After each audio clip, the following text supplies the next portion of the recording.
बंदी छोड़ सतगुरु रामपाल जी परमेश्वर जी की जय हो।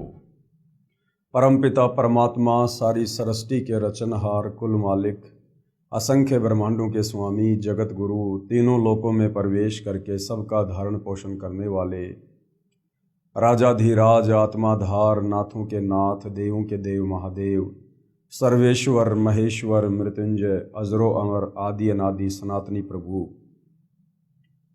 जगत पिता जगदीश्वर श्री श्री 1008 की उपाधि के वास्तविक अधिकारी अकाल मूरत शब्द स्वरूपी राम वासुदेव सर्वगतम ब्रह्म परम पूज्य प्रथम पूज्य परम संत परम पुरुष परम धनी परम दयालु सत्य कबीर हक्का कबीर अल्लाहु कबीर अल्लाहु अकबर बाखबर अल्लाह ताला जगत के तारणहार जगत के मुक्तिदाता जगत के जगन्नाथ हारे के सहारे हिंदुओं के राम मुसलमानों के अल्लाह सिखों के वाहिगुरु ईसाइयों के मसीह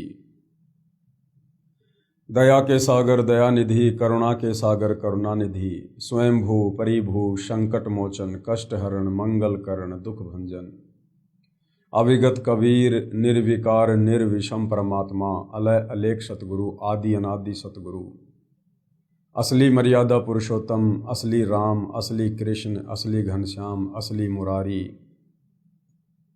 राजाओं के राजा महाराजाओं के महाराजा शहंशाहों के शहंशाह सम्राटों के सम्राट भगवानों के भगवान अल्लाहों के अल्लाह प्रभुओं के प्रभु मसीहाओं के मसीह सच्चे वाहिगुरु बाबाओं के बाबा पीरों के पीर सेठों के सेठ जगत सेठ सावड़सा सेठ सर्वगुण संपन्न अनंत कोटि कलाओं के स्वामी अनंत कोटि ब्रह्मांडों के नायक योगियों में महायोगी ध्यानियों में महाध्यानी सिद्धों में परम सिद्ध ज्ञानियों में तत्व ज्ञानी ब्रह्म ज्ञानी महाज्ञानी परम ज्ञानी सर्वश्रेष्ठ ज्ञानी विज्ञानी युवा कबीर समर्थ कबीर असमवात अमित ओजा सच्चे रहनुमा करीम अल्लाह सुभान अल्लाह दुनिया के अंतिम पैगंबर 8 सितंबर 1951 से गांव धनाना जिला सोनीपत हरियाणा भारतवर्ष की पावन भूमि पे प्रकट रियल कल की भगवान श्री नारायण साकार हरि श्री बाबा साहिब नूर अनंत परमात्मा सच्चे दरवेश सच्चे बाखबर संत श्रोमणी सतगुरु रामपाल जी परमेश्वर जी के चरण कमल में आप और हम सभी भाई बहनों का अनंत कोटि दंडवत प्रणाम।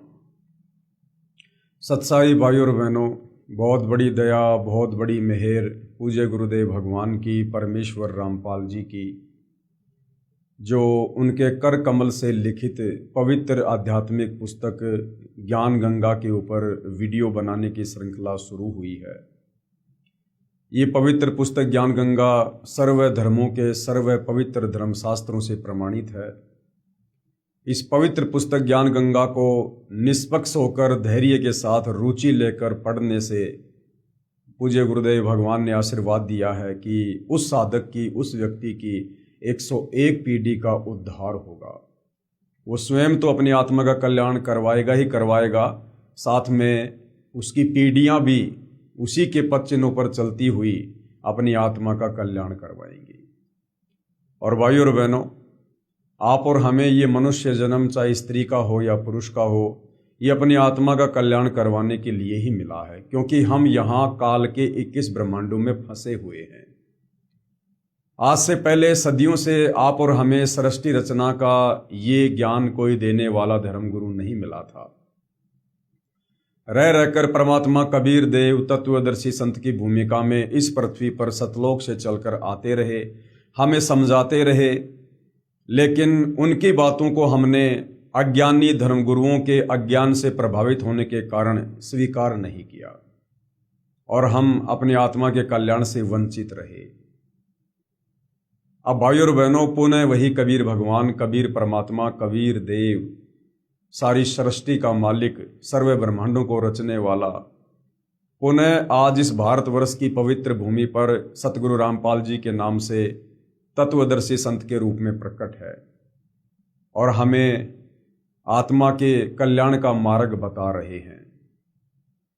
लेकिन काल प्रेरणा से आज भी ज़्यादातर लोग वही गलती कर रहे हैं जो गलतियां सदियों से करते आ रहे हैं। कहते हैं सकल पदार्थ है जगमाही, भाग बिना नर पावत नाही। परमात्मा की शरण, मोक्ष की प्राप्ति ये भाग्य के बिना नहीं हो सकती है। लेकिन वर्तमान में भाग्य को जगाया जा सकता है, संस्कार को बनाया जा सकता है, यदि हम पवित्र पुस्तक ज्ञान गंगा को रुचि लेकर ध्यान से पढ़ें और जगत गुरु तत्वदर्शी सतगुरु रामपाल जी से उपदेश लेकर भक्ति शुरू करें। तो भाइयों और बहनों, इस पवित्र पुस्तक ज्ञान गंगा के ऊपर आज हमारा 7वें नंबर का वीडियो है और हम सृष्टि रचना को लेकर समझने की दिशा में आगे बढ़ रहे हैं। तो पिछली वीडियो में सृष्टि रचना की शुरुआत में आप और हमने पवित्र पुस्तक ज्ञान गंगा में पढ़ा कि सर्वप्रथम केवल एक ही परमात्मा था जिसका नाम कबीर देव। वो परमात्मा अनामी लोक में रहा करता था।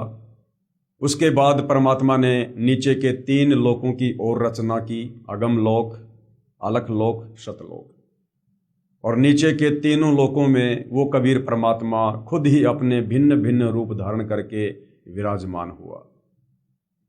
उसके बाद परमात्मा ने सर्वप्रथम सतलोक में सृष्टि की रचना की। सर्वप्रथम अपने एक शब्द से 16 द्वीपों की रचना की।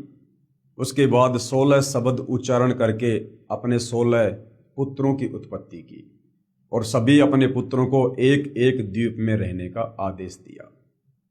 उसके बाद कबीर परमात्मा जी ने अपने 12वें नंबर पुत्र अचिंत को सतलोक में सृष्टि रचना करने के लिए शब्द शक्ति प्रदान की और आदेश दिया। उसके बाद अचिंत ने सृष्टि रचना में सहयोग के लिए एक आत्मा की उत्पत्ति की वचन से, शब्द से, जिसका नाम अक्षर पुरुष रखा गया, जिसको परब्रह्म भी कहते हैं। अक्षर पुरुष मानसरोवर में जाकर सो गया, उसको निंद्रा आ गई। अचिंत की लाख कोशिशों के बावजूद भी वो बाहर नहीं आया। अचिंत ने परमपिता परमेश्वर कबीर साहिब जी से प्रार्थना की कि हे पिताजी, अचिंत मानसरोवर में जाकर सो गया है, मैं सृष्टि की रचना नहीं कर पा रहा हूँ। तो कबीर परमात्मा जी ने कहा कि बेटा, ये तेरे को एक ट्रेलर दिखाना था कि तुम सृष्टि रचना करने में समर्थ नहीं हो। जो काम समर्थ कर सकता है वो जीव नहीं कर सकता। उसके बाद कबीर परमात्मा जी ने उसी मानसरोवर से जल अपने हाथ में लिया, अपनी वचन शक्ति से एक अंडा बनाया, अंडे में एक आत्मा प्रवेश की और मानसरोवर के जल में छोड़ दिया जहां पर अचिंत सोया हुआ था। अंडा नीचे गया, अंडे की आवाज से अचिंत की निंद्रा भंग हुई, जिससे अंडा फूट गया। अंडे में से जो आत्मा निकली उसको क्षर पुरुष का नाम दिया गया, आगे चलकर जो काल कहलाया। परमात्मा जी ने आकाशवाणी की कि तुम दोनों जल से बाहर आओ। अक्षर पुरुष और क्षर पुरुष दोनों मानसरोवर से बाहर आए। कबीर परमात्मा जी ने दोनों को आदेश दिया कि तुम अपने भाई अचिंत के द्वीप में रहो। तीनों एक ही द्वीप में रहने लगे। आगे चलकर क्षर पुरुष यानी काल के मन में खरपतवार पैदा हुई, अलग से राज्य प्राप्ति की इच्छा हुई। उसने एक पैर पर खड़ा होकर तप करना शुरू किया। लगभग उसने 3 बार तप किया। 3 बार के तप में परमात्मा ने उसे 21 ब्रह्मांड, 3 गुण, 5 तत्व और बहुत सी आत्माएं दे दी। सर्वप्रथम जिस आत्मा ने काल के साथ जाने की स्वीकृति दी थी, हाथ खड़ा किया था, परमात्मा ने उसको एक सुंदर युवा लड़की बनाया जिसका नाम आदि माया अष्टंगी रखा, आगे चलकर जिसका नाम दुर्गा पड़ा। क्षर पुरुष ने उस युवा लड़की के साथ में बलात् करने की कोशिश की। उसके बाद क्षर पुरुष को कबीर परमात्मा जी ने श्राप देकर कि आज के बाद तेरा नाम काल होगा, तू प्रतिदिन 1 लाख आत्माओं का आहार करेगा और काल के 21 ब्रह्मांडों को दुर्गा सहित और हम सब जितने भी आत्माएं जिन्होंने काल के साथ उसके 21 ब्रह्मांड में जाने की स्वीकृति दी थी, सभी आत्माओं को परमात्मा ने दुर्गा के अंतःकरण में सूक्ष्म रूप में फीड कर दिया था और सभी को परमात्मा जी ने सतलोक से 16 संघ कोस की दूरी पर यहाँ भेज दिया, जहाँ हम इस काल के 21 ब्रह्मांड में अपना कर्म भोग रहे हैं। उसके बाद इस काल ने दुर्गा के साथ मनमानी की कि अब मेरा कौन क्या बिगाड़ देगा, मुझे जो सजा मिलनी थी मिल चुकी है, अब मैं अपनी मनमानी करूंगा। और उसने दुर्गा के साथ में जबरदस्ती की, शारीरिक संबंध बनाए और 3 पुत्र उत्पन्न किए, रजगुण ब्रह्मा, शतगुण विष्णु, तमगुण शंकर। उसके बाद ब्रह्मा जी ने अपने पिता काल ब्रह्म की तलाश करने की कोशिश की, 4 युग तक ध्यान लगाया, लेकिन अपने पिता को प्राप्त नहीं कर पाया। माता दुर्गा को झूठ बोलने के चलते कि मैंने पिता के दर्शन कर लिए, ब्रह्मा जी को श्राप लगा कि जग में तेरी पूजा नहीं होगी और तेरे वंशज भी तेरी तरह पाखंडी होंगे। उसके बाद विष्णु जी ने अपने पिता काल ब्रह्म की खोज करने की कोशिश की, लेकिन नहीं मिला। उसने अपनी माता दुर्गा को आकर सब कुछ सच सच बता दिया। दुर्गा ने आशीर्वाद दिया कि बेटा तू सत्यवादी होगा, जग में तेरी पूजा होगी। शंकर जी ने अपने पिता की खोज ही नहीं की कि जब मेरे 2 भाइयों को पिता नहीं मिला तो मैं व्यर्थ में प्रयत्न नहीं करूंगा। उसके बाद दुर्गा ने इन तीनों की शादी कर दी, इनको अपने अपने लोकों में भेज दिया और एक एक गुण युक्त कर दिया। रजोगुण का स्वामी ब्रह्मा जी, सतोगुण का स्वामी विष्णु जी, तमोगुण का स्वामी शंकर जी। उसके बाद में इस काल ब्रह्म ने, जिसको ब्रह्म कहते हैं, काल कहते हैं, क्षर पुरुष भी इसी का नाम है, ज्योति निरंजन भी कहते हैं, जो ब्रह्मा विष्णु महेश का पिता है, दुर्गा का पति है, इसने दुर्गा से कहा कि दुर्गा अब मैं किसी को भी अपने वास्तविक काल रूप में दर्शन नहीं दूंगा और तीनों पुत्रों के माध्यम से अब तू मेरे भोजन की व्यवस्था करेगी, जीवों की उत्पत्ति करवाएगी। और काल ने फिर प्रतिज्ञा कर ली कि आज के बाद मैं अव्यक्त रहूंगा। तो आगे हम सृष्टि रचना में आज इसी विषय पर चर्चा करेंगे कि काल ने फिर अव्यक्त रहने की प्रतिज्ञा क्यों की। तो भाई और बहनों, ये पवित्र पुस्तक ज्ञान गंगा आप जियों के समक्ष है और आज का टॉपिक है ब्रह्म यानी काल की अव्यक्त रहने की प्रतिज्ञा। अव्यक्त का मतलब निराकार नहीं होता है, अव्यक्त का मतलब होता है जो साकार है लेकिन दिखाई नहीं दे रहा है। जिस प्रकार सूर्य के सामने बादल आ जाने से सूर्य निराकार नहीं होता बल्कि अव्यक्त हो जाता है, कुछ समय के लिए दिखाई नहीं देता है, और जैसे ही बादल वहां से हटते हैं सूर्य हमें दिखाई देता है। तो इसी प्रकार ये काल ब्रह्म, ये ज्योति निरंजन, ये क्षर पुरुष, ये निराकार नहीं है, ये अव्यक्त रहता है, ये अपनी योग माया से छुपा रहता है, किसी को दर्शन नहीं देता है। काल ब्रह्म की अव्यक्त रहने की प्रतिज्ञा सूक्ष्म वेद से सृष्टि रचना, जो 5वां वेद सूक्ष्म वेद है, कबीर सागर की वाणी और आदरणीय गरीबदास जी का जो सदग्रंथ साहिब है, जिसको अमर ग्रंथ भी कहते हैं, वो 5वां वेद है जिसमें कंप्लीट आध्यात्मिक ज्ञान है, कंप्लीट सृष्टि रचना है। तीनों पुत्रों की उत्पत्ति के पश्चात ब्रह्म ने अपनी पत्नी दुर्गा यानी प्रकृति से कहा कि मैं प्रतिज्ञा करता हूं कि भविष्य में किसी को अपने वास्तविक रूप में दर्शन नहीं दूंगा, जिस कारण से मैं अव्यक्त माना जाऊंगा। दुर्गा से कहा कि आप मेरा भेद किसी को मत देना, मैं गुप्त रहूंगा। इस काल ब्रह्म ने दुर्गा अपनी पत्नी को कह दिया कि तू भी मेरा भेद किसी को मत देना, कि ऐसे ऐसे हम सतलोक से आए हैं और कबीर भगवान ने हमें श्राप दिया हुआ है और मुझे प्रतिदिन 1 लाख मानव शरीरधारी आत्माओं का आहार करना पड़ता है। ये भेद तू मेरे तीनों बेटों ब्रह्मा विष्णु महेश को भी मत बताना। दुर्गा से कहा कि आप मेरा भेद किसी को मत देना, मैं गुप्त रहूंगा। दुर्गा ने पूछा कि क्या आप अपने पुत्रों को भी दर्शन नहीं दोगे? दुर्गा ने कहा क्या तुम ब्रह्मा विष्णु महेश को भी दर्शन नहीं दोगे? तो ब्रह्म यानी काल ने कहा मैं अपने पुत्रों को तथा अन्य को किसी भी साधना से दर्शन नहीं दूंगा, यानी मैं संसार में किसी को भी जप से, तप से, साधना से, किसी भी मंत्र के जाप से मैं दर्शन नहीं दूंगा। ये मेरा अटल घटिया नियम है, यह मेरा अटल नियम रहेगा। दुर्गा ने कहा यह तो आपका उत्तम नियम नहीं है, जो आप अपनी संतान से भी छुपे रहोगे। तब काल ने कहा दुर्गा मेरी विवशता यानी मजबूरी है, मुझे 1 लाख मानव शरीरधारी प्राणियों का आहार करने का श्राप लगा है। यदि मेरे पुत्रों ब्रह्मा विष्णु महेश को पता लग गया तो ये उत्पत्ति, स्थिति तथा संहार का कार्य नहीं करेंगे। काल क्या कह रहा कि दुर्गा, अगर मेरे तीनों बेटों को ब्रह्मा विष्णु महेश को अगर हकीकत का पता चल गया कि मैं रोजाना 1,00,000 मानव शरीरधारी प्राणियों के सूक्ष्म शरीर का आहार करूंगा, तो ये ब्रह्मा विष्णु महेश मेरे लिए फिर ये कार्य नहीं करेंगे। ना ब्रह्मा सृष्टि की उत्पत्ति करेगा यानी जीवों की उत्पत्ति करेगा, ना विष्णु मोह ममता में बांध के रखेगा, और ना शंकर संहार का कार्य करेगा। तो ये मेरी मजबूरी है। यदि मेरे पुत्रों ब्रह्मा विष्णु महेश को पता लग गया तो ये उत्पत्ति, स्थिति तथा संहार का कार्य नहीं करेंगे। इसलिए यह मेरा अनुत्तम नियम सदा रहेगा, ये मेरा घटिया नियम सदा बना रहेगा, यानी मैं किसी को दर्शन नहीं दूंगा।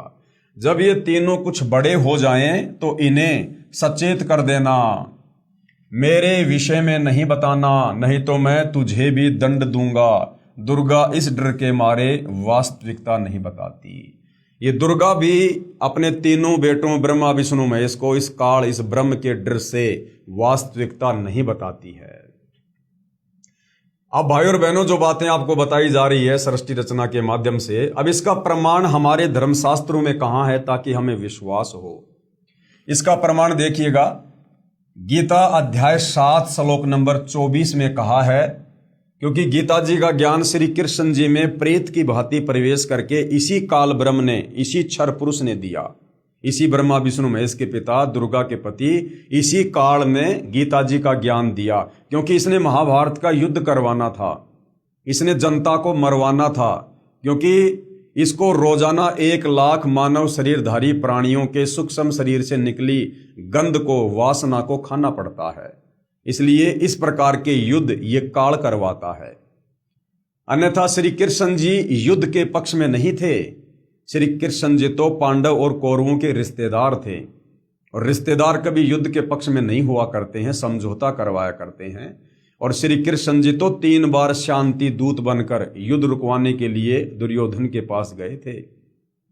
लेकिन जब इस काल ने देखा कि यहाँ तो शांति समझौता होने वाला है, अगर शांति समझौता हो गया तो फिर मेरे भोजन का क्या होगा, लोग कैसे मरेंगे, तब महाभारत के युद्ध के समय श्री कृष्ण जी के अंदर ये काल ब्रह्म, जो अपने वास्तविक काल रूप में किसी को दर्शन नहीं देता, इसने एक प्रेत की भांति श्री कृष्ण जी के शरीर को मोहरा बनाया और अर्जुन को युद्ध के लिए उकसाया, डराया, धमकाया और महाभारत का युद्ध करवाया। गीता अध्याय 7 श्लोक नंबर 24 में कहा है कि ये बुद्धिहीन जन समुदाय मेरे अनुत्तम नियम से अपरिचित है। इसका कौन सा ये अनुत्तम नियम है? अनुत्तम यानी घटिया, कि मैं कभी किसी के सामने अपने ओरिजिनल काल रूप में प्रकट नहीं होता, मैं कभी भी किसी के सामने प्रकट नहीं होता, अपनी योग माया से छुपा रहता हूं। इसलिए मुझ अव्यक्त को यानी मुझ न दिखाई देने वाले काल को मनुष्य रूप में यानी श्री कृष्ण रूप में आया हुआ अर्थात श्री कृष्ण मान रहे हैं। इस महाभारत के युद्ध में ये मूर्ख जन समुदाय मुझ छुपे रहने वाले काल को, मुझ अव्यक्त रहने वाले काल को श्री कृष्ण जी मान रहे हैं, जबकि महाभारत के युद्ध के समय वो ज्ञान श्री कृष्ण जी ने नहीं दिया। दुनिया तो यही सोच रही थी कि श्री कृष्ण जी उपदेश दे रहे हैं, क्योंकि देते हुए श्री कृष्ण जी दिखाई दे रहे थे, लेकिन अंदर वो काल बैठा हुआ था। ये श्लोक आप जियों के सामने है। बुद्धिहीन मेरे अनुत्तम अर्थात घटिया अविनाशी विशेष भाव को न जानते हुए मुझ अव्यक्त को मनुष्य रूप में आया मानते हैं, अर्थात मैं कृष्ण नहीं हूं। यह अध्याय 7 श्लोक नंबर 24 है। यह आप जियों की आंखों के सामने है। गीता प्रेस गोरखपुर से प्रकाशित ये गीता जी है। गीता जी अध्याय 7 श्लोक नंबर 24। अव्यक्तम व्यक्तिम आपनम मन्नते माम अबुद्धे परम भावम अजानतः मम अव्ययम अनुत्तमम।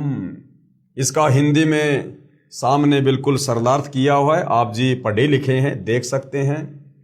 बुद्धिहीन पुरुष यानी इस महाभारत के युद्ध में जितने भी बड़े बड़े योद्धा हैं, ये जो सेना है, ये बुद्धिहीन पुरुष मेरे अनुत्तम यानी घटिया, अविनाशी, परम भाव को न जानते हुए, यानी काल कह रहा है कि मेरे घटिया नियम को ये जन समुदाय ना जानते हुए मन इंद्रियों से परे मुझ सच्चिदानंद घन परमात्मा को मनुष्य की भांति जन्म कर यानी व्यक्ति भाव को प्राप्त हुआ मानते हैं। ये लोग मुझे श्री कृष्ण जी के रूप में मान रहे हैं कि मैं श्री कृष्ण की तरह जन्म लेकर प्रकट होता हूं। तो ये काल कह रहा है कि ये मूर्ख जन समुदाय, बुद्धिहीन जन समुदाय मेरे इस घटिया नियम से अपरिचित है कि मैं श्री कृष्ण की तरह किसी मां से जन्म लेकर नहीं आता। अर्थात महाभारत के युद्ध में ये काल श्री कृष्ण जी के शरीर को प्रयोग करते हुए और इसने सारा का सारा ज्ञान दिया। बुद्धिहीन पुरुष मेरे अनुत्तम अविनाशी परम भाव को न जानते हुए मन इंद्रियों से परे मुझ सच्चिदानंद घन परमात्मा को मनुष्य की भांति जन्म कर व्यक्ति भाव को प्राप्त हुआ मानते हैं। गीता अध्याय 11 श्लोक नंबर 47 और 48 में ये काल ब्रह्म गीता का ज्ञान देने वाला क्या कह रहा है। गीता अध्याय 11 श्लोक 47-48 में कहा है कि यह मेरा वास्तविक काल रूप है। इसके दर्शन अर्थात ब्रह्म प्राप्ति न वेदों में वर्णित विधि से, न जप से, न तप से तथा न किसी क्रिया से हो सकती है। महाभारत का युद्ध करवाने के लिए जब अर्जुन किसी भी प्रकार से युद्ध करने को सहमत नहीं था, अर्जुन ने कहा कि भैया मैं मारूं तो किसको मारूं, मैं राज्य के लिए अपने भतीजों को, अपने भाइयों को, अपने गुरुजन को, अपने बड़ों को नहीं मार सकता। इससे अच्छा तो मैं भीख मांग कर जीवन निर्वाह कर लूंगा, मैं युद्ध नहीं करूंगा। जब अर्जुन किसी भी प्रकार से युद्ध करने के लिए तैयार नहीं हुआ, तब इस काल ने, इस ब्रह्म ने अपने भोजन के लिए इसने श्री कृष्ण जी के अंदर इसने प्रेत की भांति प्रवेश किया और फिर अर्जुन को अपना वो विराट रूप दिखाया, अपना काल रूप दिखाया, जिससे अर्जुन भयभीत हो गया और उसने फिर से हथियार उठा लिए। तो क्या कह रहा है ये काल ब्रह्म अर्जुन को दर्शन देते हुए?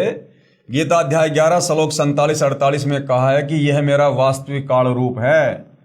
इसके दर्शन अर्थात ब्रह्म प्राप्ति ना वेदों में वर्णित विधि से, ना जप से, ना तप से तथा न किसी क्रिया से हो सकती है। कि अर्जुन ये तो मैंने तेरे ऊपर प्रसन्न होकर अपना ये विराट रूप दिखाया है, काल रूप, प्रसन्न होकर नहीं, अपने भोजन के लिए, अर्जुन को डरा कर युद्ध करवाने के लिए। ये देखिएगा गीता जी अध्याय 11 श्लोक नंबर 47 आप जियों के सामने है। गीता प्रेस गोरखपुर से प्रकाशित ये गीता जी है। ये जो श्लोक है ये संस्कृत में आप जियों के सामने लिखा हुआ है, इसका हिंदी अनुवाद आप जियों के सामने है। हे अर्जुन, अनुग्रह पूर्व यानी मैंने प्रसन्न होकर, मैंने अपनी योग शक्ति के प्रभाव से यह मेरा परम तेजोमय, सबका आदि और सीमा रहित विराट रूप तुझको दिखलाया है, जिससे तेरे अतिरिक्त दूसरे किसी ने पहले नहीं देखा था। अर्थात महाभारत का युद्ध करवाने के लिए, अपने भोजन के लिए इस काल ने, इस ब्रह्म ने श्री कृष्ण जी के शरीर में प्रेत की भांति प्रवेश करके और अर्जुन को डराने के लिए, युद्ध के लिए राजी करने के लिए अपना विराट रूप दिखाया, अपना काल रूप दिखाया। श्री भगवान बोले, यानी वो ब्रह्म बोला, हे अर्जुन, अनुग्रह पूर्वक मैंने अपनी योग शक्ति के प्रभाव से ये मेरा परम तेजोमय, सबका आदि और सीमा रहित विराट रूप तुझको दिखलाया है, जिसे तेरे अतिरिक्त दूसरे किसी ने पहले नहीं देखा था। गीता जी अध्याय 11 श्लोक नंबर 48 में क्या लिखा हुआ है कि मेरे इस रूप के दर्शन कोई किसी भी प्रकार से नहीं कर सकता। चाहे मुझ ब्रह्म का ओम नाम का जाप करो, चाहे वेदों के अनुसार भक्ति करो, चाहे गीता के अनुसार करो, चाहे कोई दान करो, कोई जप करो, कुछ भी करो, कोई तप करो, मेरे काल रूप के दर्शन कोई नहीं कर सकता। ये संस्कृत में श्लोक आप जियों के सामने है। हे अर्जुन, मनुष्य लोक में इस प्रकार विश्व रूप वाला मैं न वेद और यज्ञों के अध्ययन से, न दान से, न किसी भी प्रकार की क्रियाओं से और न उग्र तपों से ही तेरे अतिरिक्त दूसरे के द्वारा देखा जा सकता हूं। यानी संसार में अर्जुन कोई कितनी कोशिश कर ले, कितनी भक्ति क्रिया कर ले, कितना दान धर्म कर ले, ये मेरा काल रूप कोई नहीं देख सकता। मैंने तेरे ऊपर अनुग्रह किया है, इसलिए मैंने तेरे को अपने विराट रूप के दर्शन दिए हैं। हे अर्जुन, मनुष्य लोक में इस प्रकार विश्व रूप वाला मैं न वेद और न यज्ञों के अध्ययन से, न दान से, न क्रियाओं से यानी किसी भी आध्यात्मिक क्रिया से, और न उग्र तपों से ही तेरे अतिरिक्त दूसरे द्वारा देखा जा सकता हूं। जब तीसरी बार सागर मंथन किया तो 14 रत्न ब्रह्मा को तथा अमृत विष्णु को व देवताओं को और शराब असुरों को तथा विष परमार्थ शिव ने अपने कंठ में ठहराया। ये तो बहुत बाद की बात है। जब ब्रह्मा वेद पढ़ने लगा तो पता चला कि कोई सर्व ब्रह्मांडों की रचना करने वाला कुल का मालिक पुरुष प्रभु और है। जब प्रथम बार सागर मंथन में वेद निकले और वेद इस काल के आदेश से दुर्गा ने ब्रह्मा जी को दे दिए, और ब्रह्मा जी ने जब वेदों का अध्ययन किया, वेदों को पढ़ा, तो ब्रह्मा जी ने क्या निष्कर्ष निकाला? जब ब्रह्मा वेद पढ़ने लगा तो पता चला कि कोई सर्व ब्रह्मांडों की रचना करने वाला कुल का मालिक पुरुष यानी भगवान और है। उससे पहले जब ये ब्रह्मा विष्णु महेश दुर्गा जी से पूछा करते थे कि माता हमारा पिता कौन है, संसार को रचने वाला प्रभु कौन है, तो ये दुर्गा काल के डर से सच्चाई ना बताकर बात गोल मटोल कर दिया करती थी कि मैं ही तुम्हारा पिता हूं, मैं तुम्हारी माता हूं, मैं ही सारे संसार को रचने वाली हूं। लेकिन जब ब्रह्मा जी ने वेद पढ़े तो ब्रह्मा जी ने कहा कि माता जी, वेद तो परमात्मा के द्वारा लिखे गए हैं, वेद तो झूठे नहीं हो सकते। तो ब्रह्मा जी ने कहा कि फिर वास्तव में वो परमात्मा कौन है? जब ब्रह्मा वेद पढ़ने लगा तो पता चला कि कोई सर्व ब्रह्मांडों की रचना करने वाला कुल का मालिक पुरुष प्रभु और है। तब ब्रह्मा जी ने विष्णु जी व शंकर जी को बताया कि वेदों में वर्णन है कि सर्जनहार कोई और भगवान है, कि भाई हमारी माता दुर्गा नहीं है सर्जनहार, सृष्टि को रचने वाली। वेदों में लिखा कि कोई और परमात्मा है जिसने सारी सृष्टि को रचा है, परंतु वेद कहते हैं कि भेद हम भी नहीं जानते, परंतु चारों वेद कहते हैं कि भैया उस परमात्मा के विषय में पूरी जानकारी हमारे पास भी नहीं है। उसके लिए संकेत है कि किसी तत्वदर्शी संत से पूछो। वेद क्या कहते हैं कि उस परमात्मा के विषय में किसी तत्वदर्शी संत से पूछो कि सारी सृष्टि का रचने वाला परमात्मा कौन है। तब ब्रह्मा माता के पास आया और सब वृत्तांत कह सुनाया। माता कहा करती थी कि मेरे अतिरिक्त और कोई नहीं है, मैं ही करता हूं, मैं ही सर्वशक्तिमान हूं। परंतु ब्रह्मा ने कहा कि वेद ईश्वर के द्वारा रचित हैं, ये झूठे नहीं हो सकते। दुर्गा ने कहा कि तेरा पिता तुझे दर्शन नहीं देगा। जब दुर्गा ने देखा कि भाई ब्रह्मा ने वेद पढ़ लिए और वेद झूठे नहीं है, तो अंत में दुर्गा ने क्या कहा कि तेरा बाप तो है लेकिन वो तुझे दर्शन नहीं देगा, उसने प्रतिज्ञा की हुई है। तब ब्रह्मा ने कहा कि माताजी अब आपकी बात पर अविश्वास हो गया है। ब्रह्मा ने कहा कि माताजी अब आपकी बात पर मुझे अविश्वास हो गया। पहले तो आप कहा करती थी कि मैं तेरा बाप हूं, मैं तेरी माँ हूं, मैं ही करता हूं और कोई ब्रह्म नहीं है। अब जब मैंने वेदों में पढ़ा तो आप कह रही हैं कि तेरा बाप तो है लेकिन तुझे दर्शन नहीं देगा। तो माताजी मुझे आपकी बातों पर विश्वास नहीं है, मैं उस पुरुष यानी प्रभु भगवान का पता लगाकर ही रहूंगा।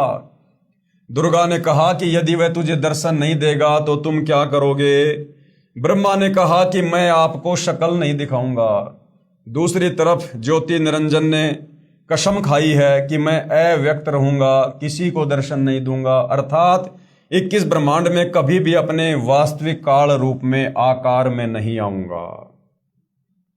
ये गीता जी अध्याय 7 श्लोक नंबर 24 है, जो अभी आप और हमने ये पढ़ा है कि अव्यक्तम व्यक्तिम आपनम मन्नते माम अबुद्धे परम भावम अजानतः मम अव्यम अनुतमम, कि ये मेरा घटिया अनुत्तम अटल नियम है कि मैं यहाँ किसी को दर्शन नहीं दूंगा।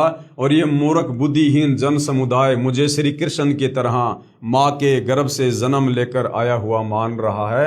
अर्थात महाभारत के युद्ध में ये लोग ये सोच रहे हैं कि श्री कृष्ण ज्ञान दे रहा है, लेकिन उस समय वो श्री कृष्ण नहीं था, केवल श्री कृष्ण जी का शरीर था। गीता अध्याय नंबर 7 का श्लोक नंबर 25, न अहम प्रकाश है सर्वस्य योग माया समावृत है, मूढ़ अयम न अभिजानति लोके माम अजम अव्यम। मैं योग माया से छिपा हुआ सबके प्रत्यक्ष नहीं होता, अर्थात अव्यक्त रहता हूं, इसलिए जन्म न लेने वाले अविनाशी अटल भाव को यह अज्ञानी जन समुदाय संसार मुझे नहीं जानता, अर्थात मुझको कृष्ण समझता है, क्योंकि ब्रह्म अपनी शब्द शक्ति से अपने नाना रूप बना लेता है। यह दुर्गा का पति है, इसलिए इस मंत्र में कह रहा है कि मैं श्री कृष्ण आदि की तरह दुर्गा से जन्म नहीं लेता, मैं अव्यक्त रहता हूं। ब्रह्मा का अपने पिता काल ब्रह्म की प्राप्ति के लिए प्रयत्न करना, उसके बाद ये ब्रह्मा जो इस ब्रह्म का बेटा है, काल का बेटा है ब्रह्मा, ये अपने पिता काल ब्रह्म की तलाश में निकल जाता है। तब दुर्गा ने ब्रह्मा जी से कहा कि अलख निरंजन तुम्हारा पिता है, परंतु वह तुम्हें दर्शन नहीं देगा। ब्रह्मा ने कहा कि मैं दर्शन करके ही लौटूंगा। माता ने पूछा कि यदि तुझे दर्शन नहीं हुए तो क्या करेगा?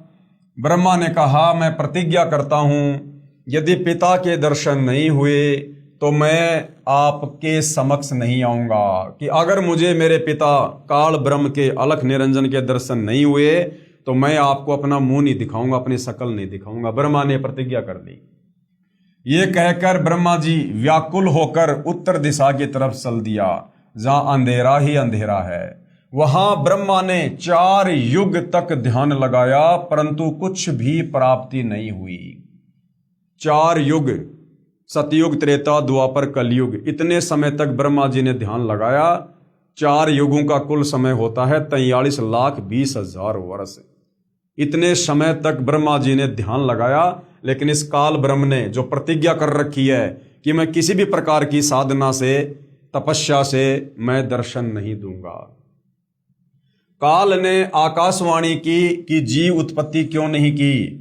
अब उधर से काल ने दुर्गा को आकाशवाणी की कि दुर्गा मुझे भूख लग रही है, तुझे तो पता है मुझे श्राप लगा हुआ है 1 लाख मानव शरीरधारी आत्माओं को खाने का, अभी तक जीवों की उत्पत्ति क्यों नहीं हुई। भवानी यानी दुर्गा ने कहा कि आपका ज्येष्ठ पुत्र यानी बड़ा बेटा ब्रह्मा जिद करके आपकी तलाश में गया है, और ब्रह्मा के बिना जीव उत्पत्ति का सब कार्य असंभव है। ब्रह्म यानी काल ने कहा उसे वापस बुला लो, मैं उसे दर्शन नहीं दूंगा। तब दुर्गा यानी प्रकृति ने अपनी शब्द शक्ति से गायत्री नाम की लड़की उत्पन्न की तथा उसे ब्रह्मा को लौटा लाने को कहा। गायत्री ब्रह्मा जी के पास गई, परंतु ब्रह्मा जी समाधि लगाए हुए थे, उन्हें कोई आभास ही नहीं था कि कोई आया है। तब आदि कुमारी प्रकृति ने यानी उस दुर्गा ने गायत्री को ध्यान द्वारा बताया कि इसके चरण स्पर्श कर।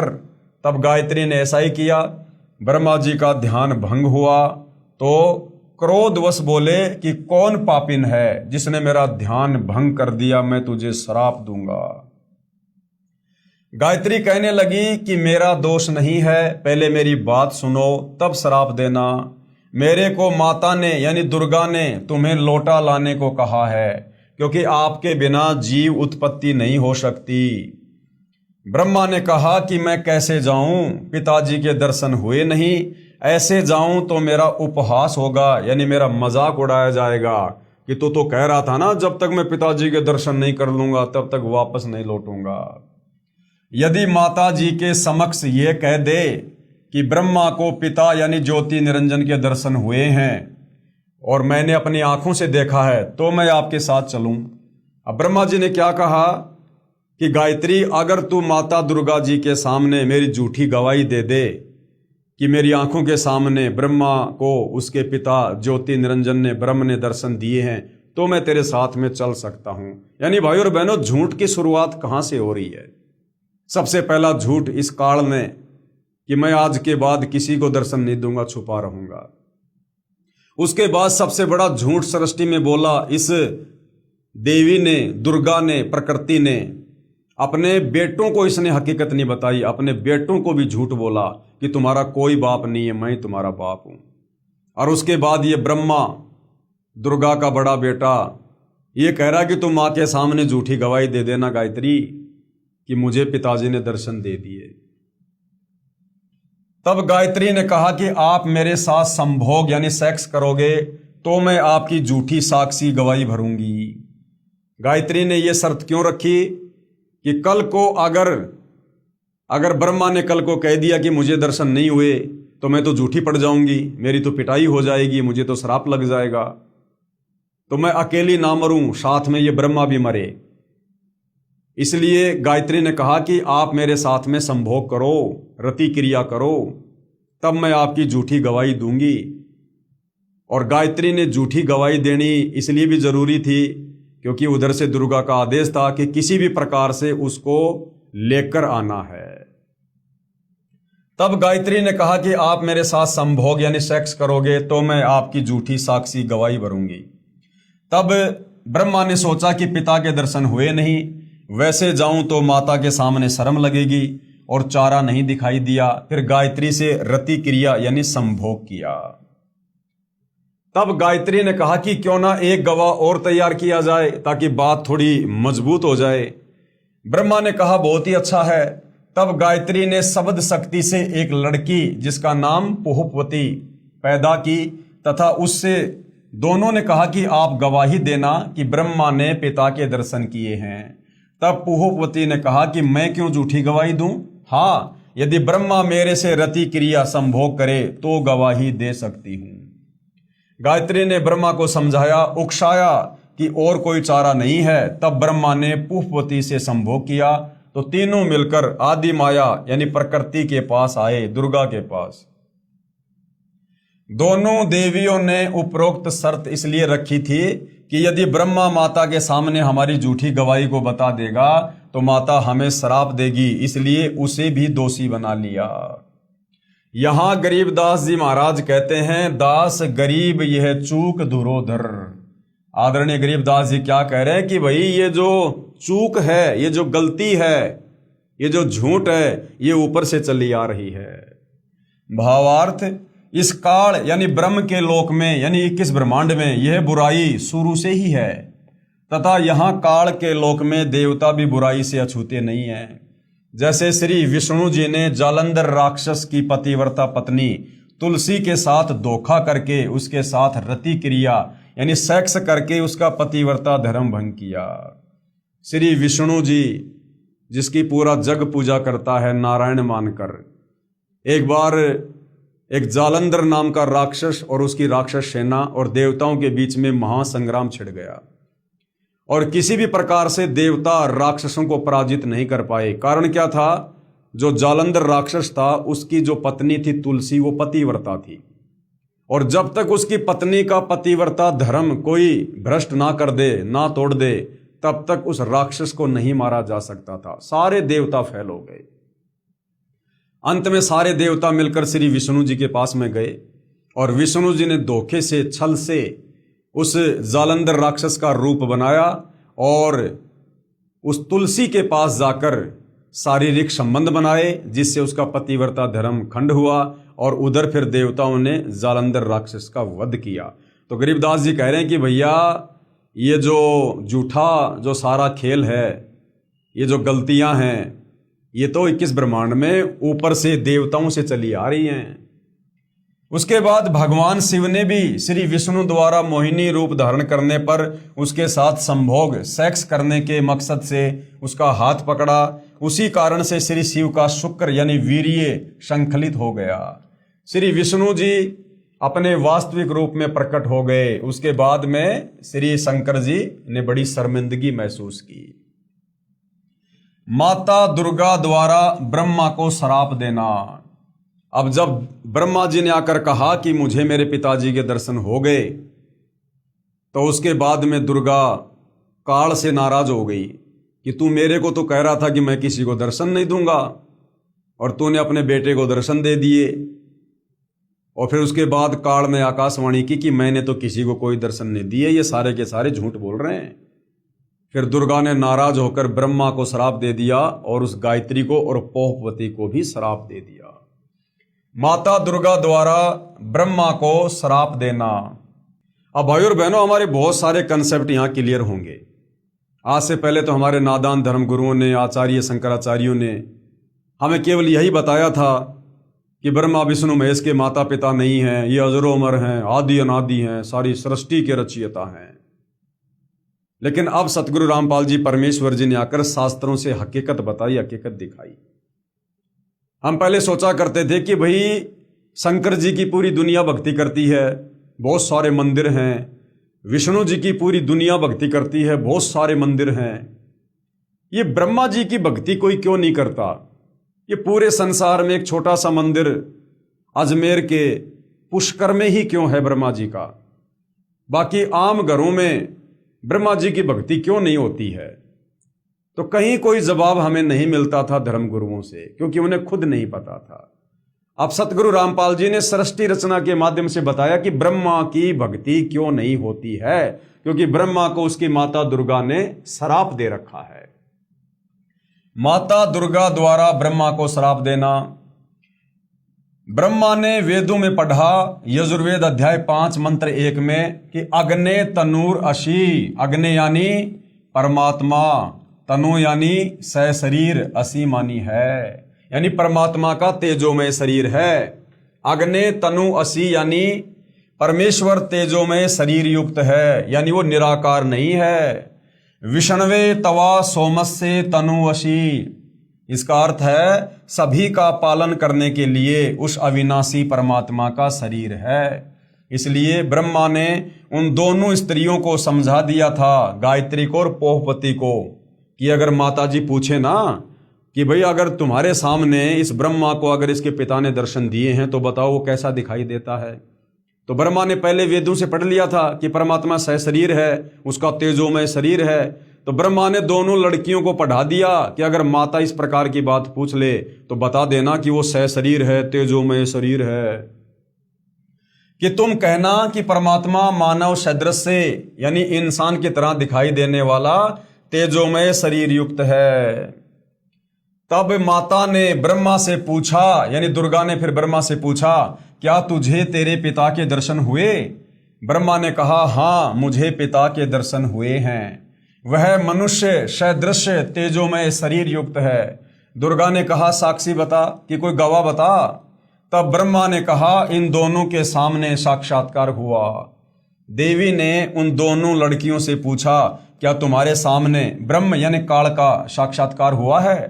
तब दोनों ने कहा कि हाँ, हमने अपनी आंखों से देखा है।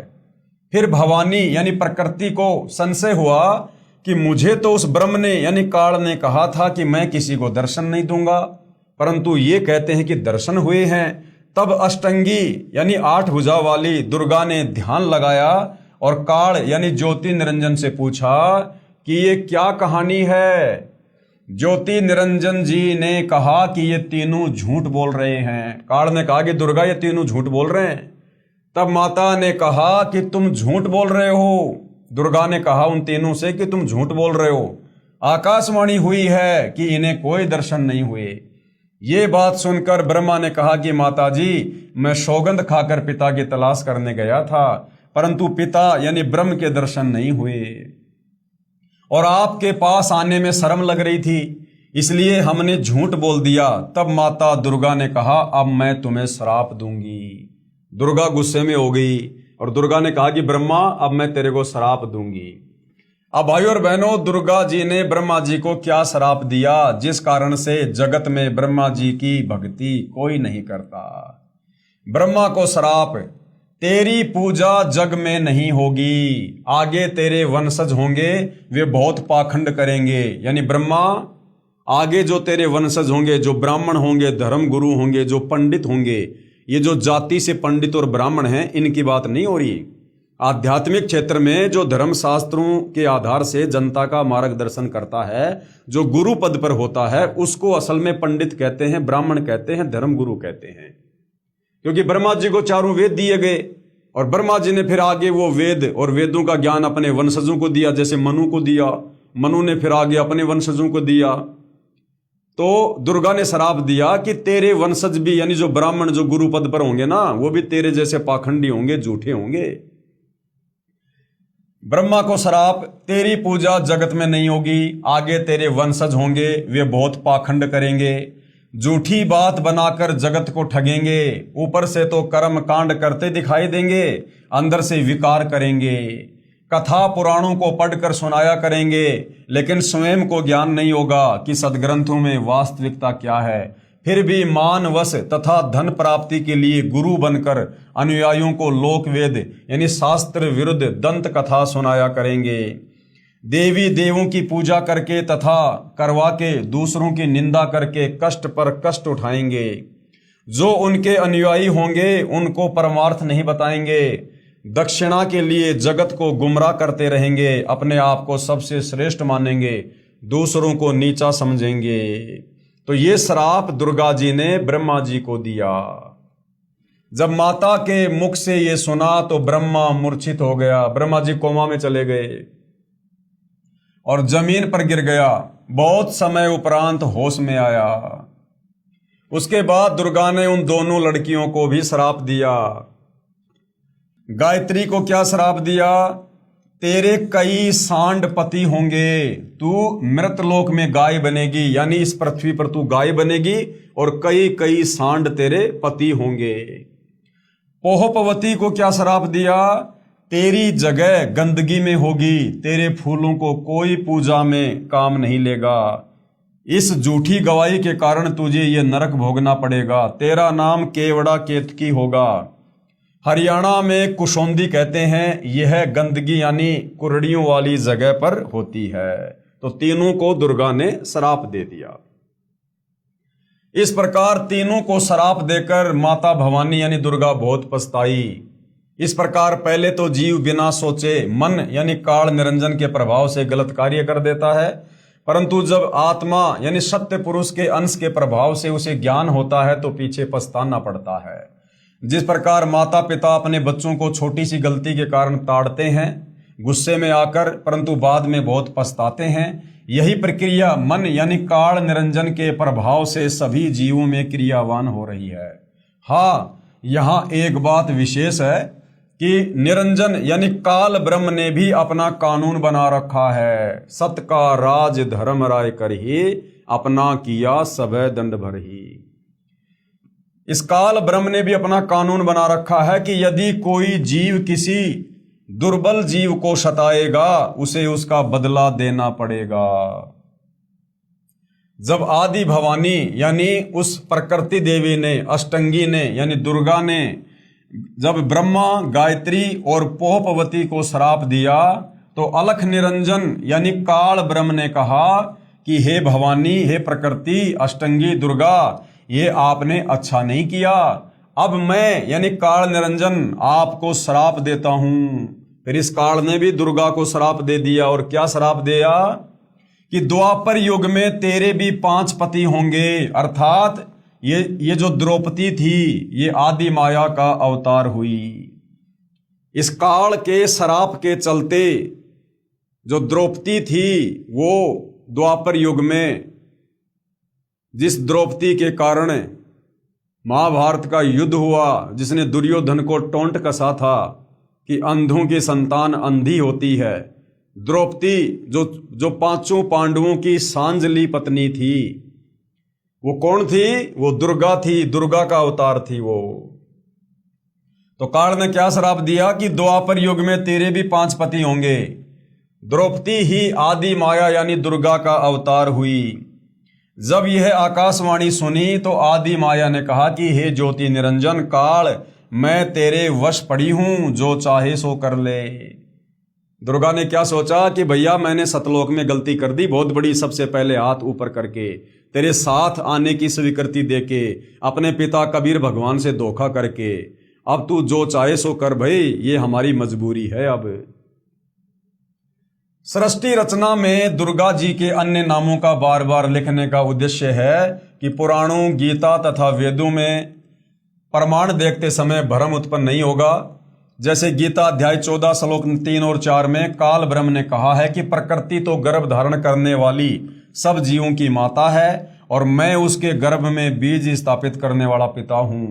श्लोक 4 में कहा है कि प्रकृति से उत्पन्न तीनों गुण, प्रकृति यानी दुर्गा से उत्पन्न तीनों गुण यानी ब्रह्मा विष्णु महेश जीव आत्मा को यानी सभी प्राणियों को कर्मों के बंधन में बांधते हैं। ये बार बार यहाँ पर जो दुर्गा के साथ में अष्टंगी, आदि माया, ये प्रकृति जो शब्द यूज किए जा रहे हैं ना, जो दुर्गा के ही नाम हैं, क्योंकि आगे चलकर जब हम शास्त्रों को पढ़ेंगे, गीता जी को पढ़ेंगे, तो इन शब्दों से दुर्गा जी को संबोधित किया गया है। इस प्रकरण में प्रकृति तो दुर्गा है तथा तीनों गुण, तीनों देवता यानी रजगुण ब्रह्मा, सतगुण विष्णु तथा तमगुण शिव के सांकेतिक नाम है। उसके बाद आगे इस पवित्र पुस्तक ज्ञान गंगा में पूज्य गुरुदेव जी ने क्या समझाया है सृष्टि रचना के माध्यम से। विष्णु का अपने पिता काल ब्रह्म की प्राप्ति के लिए प्रस्थान व माता का आशीर्वाद पाना। ब्रह्मा जी को तो उसका पिता मिला नहीं, ब्रह्म के दर्शन हुए नहीं, जो श्राप देना था दुर्गा ने उसको दे दिया। उसके बाद दुर्गा ने विष्णु को अपने दूसरे नंबर के बेटे को कहा कि बेटा आगे चलकर फिर तू भी बीच में टांग अड़ाएगा कि मैं भी अपने पिता के दर्शन करूंगा, फिर तुम सृष्टि कर्म को बाधित करोगे, तो बेटा तू भी कोशिश कर ले अपने पिता के दर्शन की, ताकि आगे चलकर फिर कोई बाधा उत्पन्न ना करे। तो विष्णु द्वारा अपने पिता काल ब्रह्म की प्राप्ति के लिए प्रस्थान करना और माता का आशीर्वाद पाना। इसके बाद विष्णु से प्रकृति यानी दुर्गा ने कहा कि पुत्र तू भी अपने पिता का पता लगा ले। तब विष्णु अपने पिताजी काल ब्रह्म का पता करते करते पाताल लोक में चले गए, जहां शेष नाग था। उसने विष्णु को अपनी सीमा में एंटर होते देखकर क्रोधित होकर जहर भरा फूंकार मारा। उसके विष के प्रभाव से विष्णु जी का रंग सांवला हो गया, जैसे स्प्रे पेंट हो जाता है। तब विष्णु ने चाहा कि इस नाग को मजा चखाना चाहिए कि इसने बेवजह मेरे ऊपर जहर की फुकार मार दी, मैंने इसका कुछ किया नहीं। तो विष्णु जी ने सोचा कि अब इसके मजा चखाना चाहिए अब इसको। तब ज्योति निरंजन यानी काल ने देखा कि अब विष्णु को शांत करना चाहिए। उस काल ने फिर आकाशवाणी की, ये सोचकर अगर तुम इसी प्रकार आपस में लड़ते रहोगे तो भैया मेरे लिए भोजन की व्यवस्था कौन करेगा, जीवों की उत्पत्ति कौन करेगा। तो काल ने आकाशवाणी कर दी। तब ज्योति निरंजन काल ने देखा कि अब विष्णु को शांत करना चाहिए। तब आकाशवाणी हुई कि विष्णु अब तू अपनी माता जी के पास जा और सत्य सत्य सारा विवरण बता देना, तथा जो कष्ट आपको शेषनाग से हुआ है इसका बदला द्वापर युग में लेना, कि मैं तुझे इसका बदला द्वापर युग में दिलवाऊंगा। द्वापर युग में आप विष्णु तो श्री कृष्ण अवतार धारण करोगे और ये जो शेषनाग है ये काली दह में कालेंद्री नामक नाग होगा, शेषनाग का अवतार होगा। ऊंच होई के नीच सतावे ताकर बदला मोहि सो पावे, जो जीव देई पीर पुनि कहूं हम पुनि बदला दिवावे ताहूं। तब विष्णु जी माता जी के पास आए तथा सत्य सत्य कह दिया कि मुझे पिताजी के दर्शन नहीं हुए। विष्णु जी ने झूठ नहीं बोला, विष्णु जी ने साफ साफ कह दिया कि माता मुझे मेरे पिताजी के दर्शन नहीं हुए। इस बात से माता यानी प्रकृति दुर्गा बहुत प्रसन्न हुई और कहा कि पुत्र तू सत्यवादी है, अब मैं अपनी शक्ति से तेरे पिता से मिलाती हूं तथा तेरे मन का संशय खत्म करती हूं।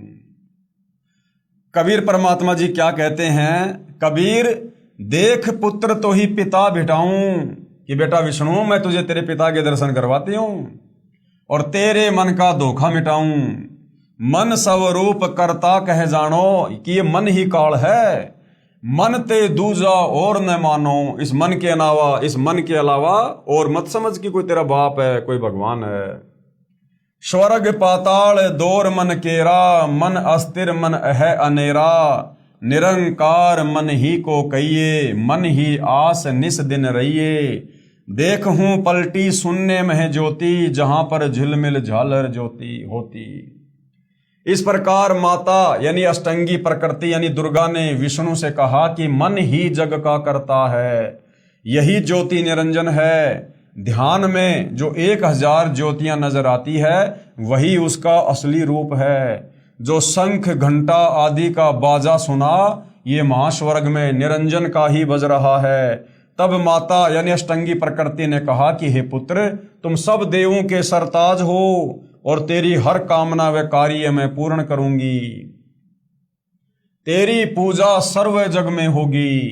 आपने मुझे सच सच बताया है। काल के 21 ब्रह्मांडों के प्राणियों की विशेष आदत है कि अपनी व्यर्थ महिमा बनाता है। जैसे दुर्गा जी श्री विष्णु जी को कह रही है कि तेरी पूजा जग में होगी, मैंने तुझे तेरे पिता के दर्शन करा दिए। दुर्गा ने केवल प्रकाश दिखाकर श्री विष्णु जी को बहका दिया। श्री विष्णु जी भी प्रभु की यही स्थिति अपने अनुयायियों को समझाने लगे कि परमात्मा का केवल प्रकाश दिखाई देता है। अब दुर्गा ने विष्णु जी को बहला दिया कि देख, मैं तुझे तेरे बाप के दर्शन करवाती हूं ब्रह्म के। और सहस्रार कमर में ध्यान लगवाकर जो 1000 ज्योतियां हैं, 1000 पंखड़ियों का वो कमल है सहस्रार कमल, तो वहां पर वो प्रकाश दिखा दिया और विष्णु जी को शांत कर दिया। विष्णु जी भी खुश हो गए कि हाँ, मैंने अपने पिता के दर्शन कर लिए। और आगे फिर विष्णु जी ने भी अपने भक्तों को वही ज्ञान प्रचार करना शुरू कर दिया। अब उस ब्रह्म की वास्तविक स्थिति का, परमात्मा की वास्तविक स्थिति का विष्णु को भी नहीं पता। जैसा उसको दुर्गा ने बहकाया वैसा ही आगे विष्णु जी ने प्रचार करना शुरू कर दिया कि भगवान का तो प्रकाश देखा जा सकता है। तो आगे चलकर फिर पूरी दुनिया ने ये मान लिया कि परमात्मा निराकार है, परमात्मा दिखाई नहीं देता, केवल परमात्मा का प्रकाश देखा जा सकता है। जिस कारण से पूरी दुनिया ने भगवान को निराकार मान लिया। जबकि भाई और बहनों, परमात्मा तो निराकार है ही नहीं, ये काल भी निराकार नहीं है, ये काल भी साकार है, लेकिन ये अव्यक्त रहता है, ये किसी को दर्शन नहीं देता है। परमात्मा निराकार है, यानी विष्णु ने आगे बताना शुरू कर दिया। इसके बाद आदि भवानी यानी रुद्र महेश जी के पास गई, यानी शंकर जी के पास गई, अपने तीसरे बेटे के पास, तथा कहा कि महेश यानी शंकर, तू भी कर ले अपने पिता की खोज। तेरे दोनों भाइयों को तो तुम्हारे पिताजी के दर्शन हुए नहीं, उनको जो देना था वह प्रदान कर दिया मैंने, अब आप मांगो जो मांगना है। तब महेश ने कहा यानी शंकर जी ने कहा कि हे जननी यानी हे माता, मेरे दोनों बड़े भाइयों को पिता के दर्शन नहीं हुए, फिर प्रयत्न करना बेकार है। कृपया मुझे ऐसा वरदान दो कि मैं अमर यानी मृत्युंजय हो जाऊं, मैं कभी ना मरूं। तब माता ने कहा कि ये मैं नहीं कर सकती, हाँ युक्ति बता सकती हूं जिससे तेरी आयु सबसे लंबी बनी रहेगी। अब शंकर जी ने क्या कहा कि माता जी, जब मेरे दोनों भाइयों को मेरे पिता ने दर्शन नहीं दिए तो मैं तो प्रयत्न ही नहीं करूंगा, व्यर्थ है। लेकिन मुझे एक आशीर्वाद दे दो, मैं मृत्युंजय हो जाऊं, मैं कभी ना मरूं, अमर हो जाऊं। क्योंकि भाई और बहनों, हम सभी आत्माएं पहले सतलोक में थी और सतलोक में हम सब मृत्युंजय थे, हम कभी नहीं मरा करते थे, अमर थे। तो आत्मा को रह रहकर वो कसक रहती है कि मैं कभी ना मरूं, मैं कभी ना मरूं, मरने से डर लगता है। तो शंकर जी ने कहा कि मां मुझे ऐसा वरदान दे दे कि मैं मृत्युंजय हो जाऊं। तो दुर्गा ने कहा कि बेटा 21 ब्रह्मांड में तो कोई भी मृत्युंजय नहीं है, कोई और वरदान मांग ले।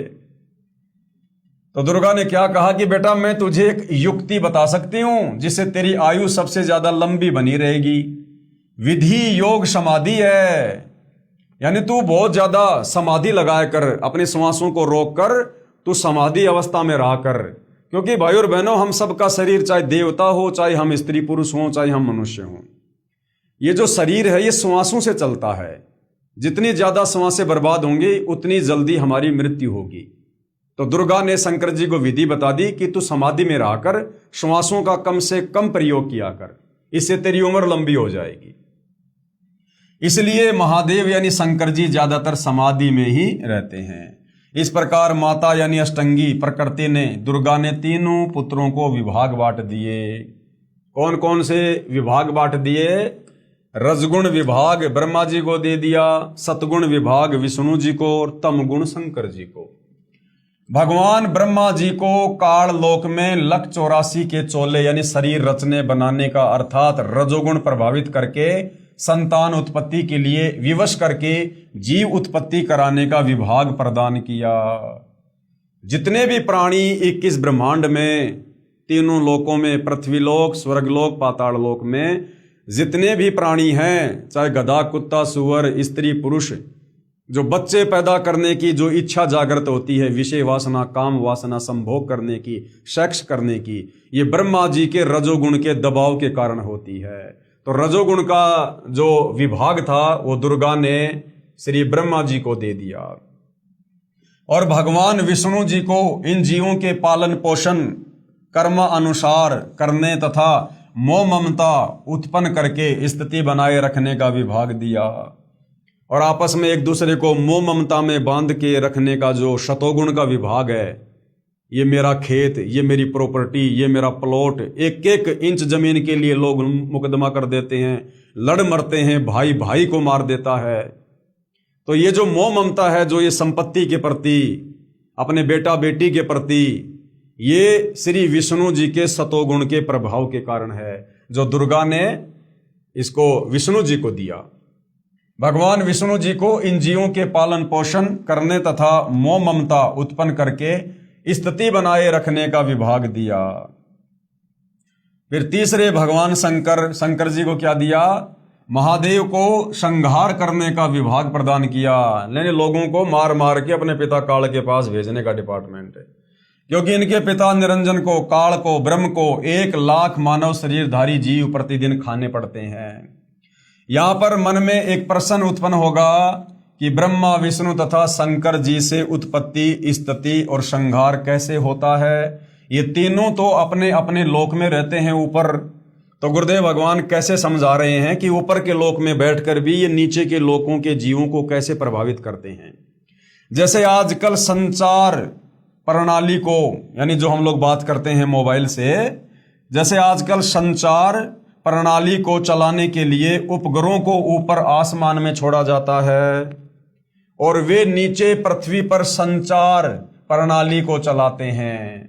यानी ऊपर अंतरिक्ष में तो उपग्रह होते हैं, सैटेलाइट होती हैं, और नीचे उन सैटेलाइट से निकल रही वो तरंगें नीचे का जो टावर होता है वहां आती है, वहां से हम सब के मोबाइल में आती है और हम सब आपस में बातचीत करते हैं। तो इसी प्रकार ब्रह्मा, विष्णु, महेश ऊपर अपने अपने लोक में बैठकर वहां से अपने गुणों के प्रभाव से लोगों को प्रभावित करके अपना कार्य करते हैं।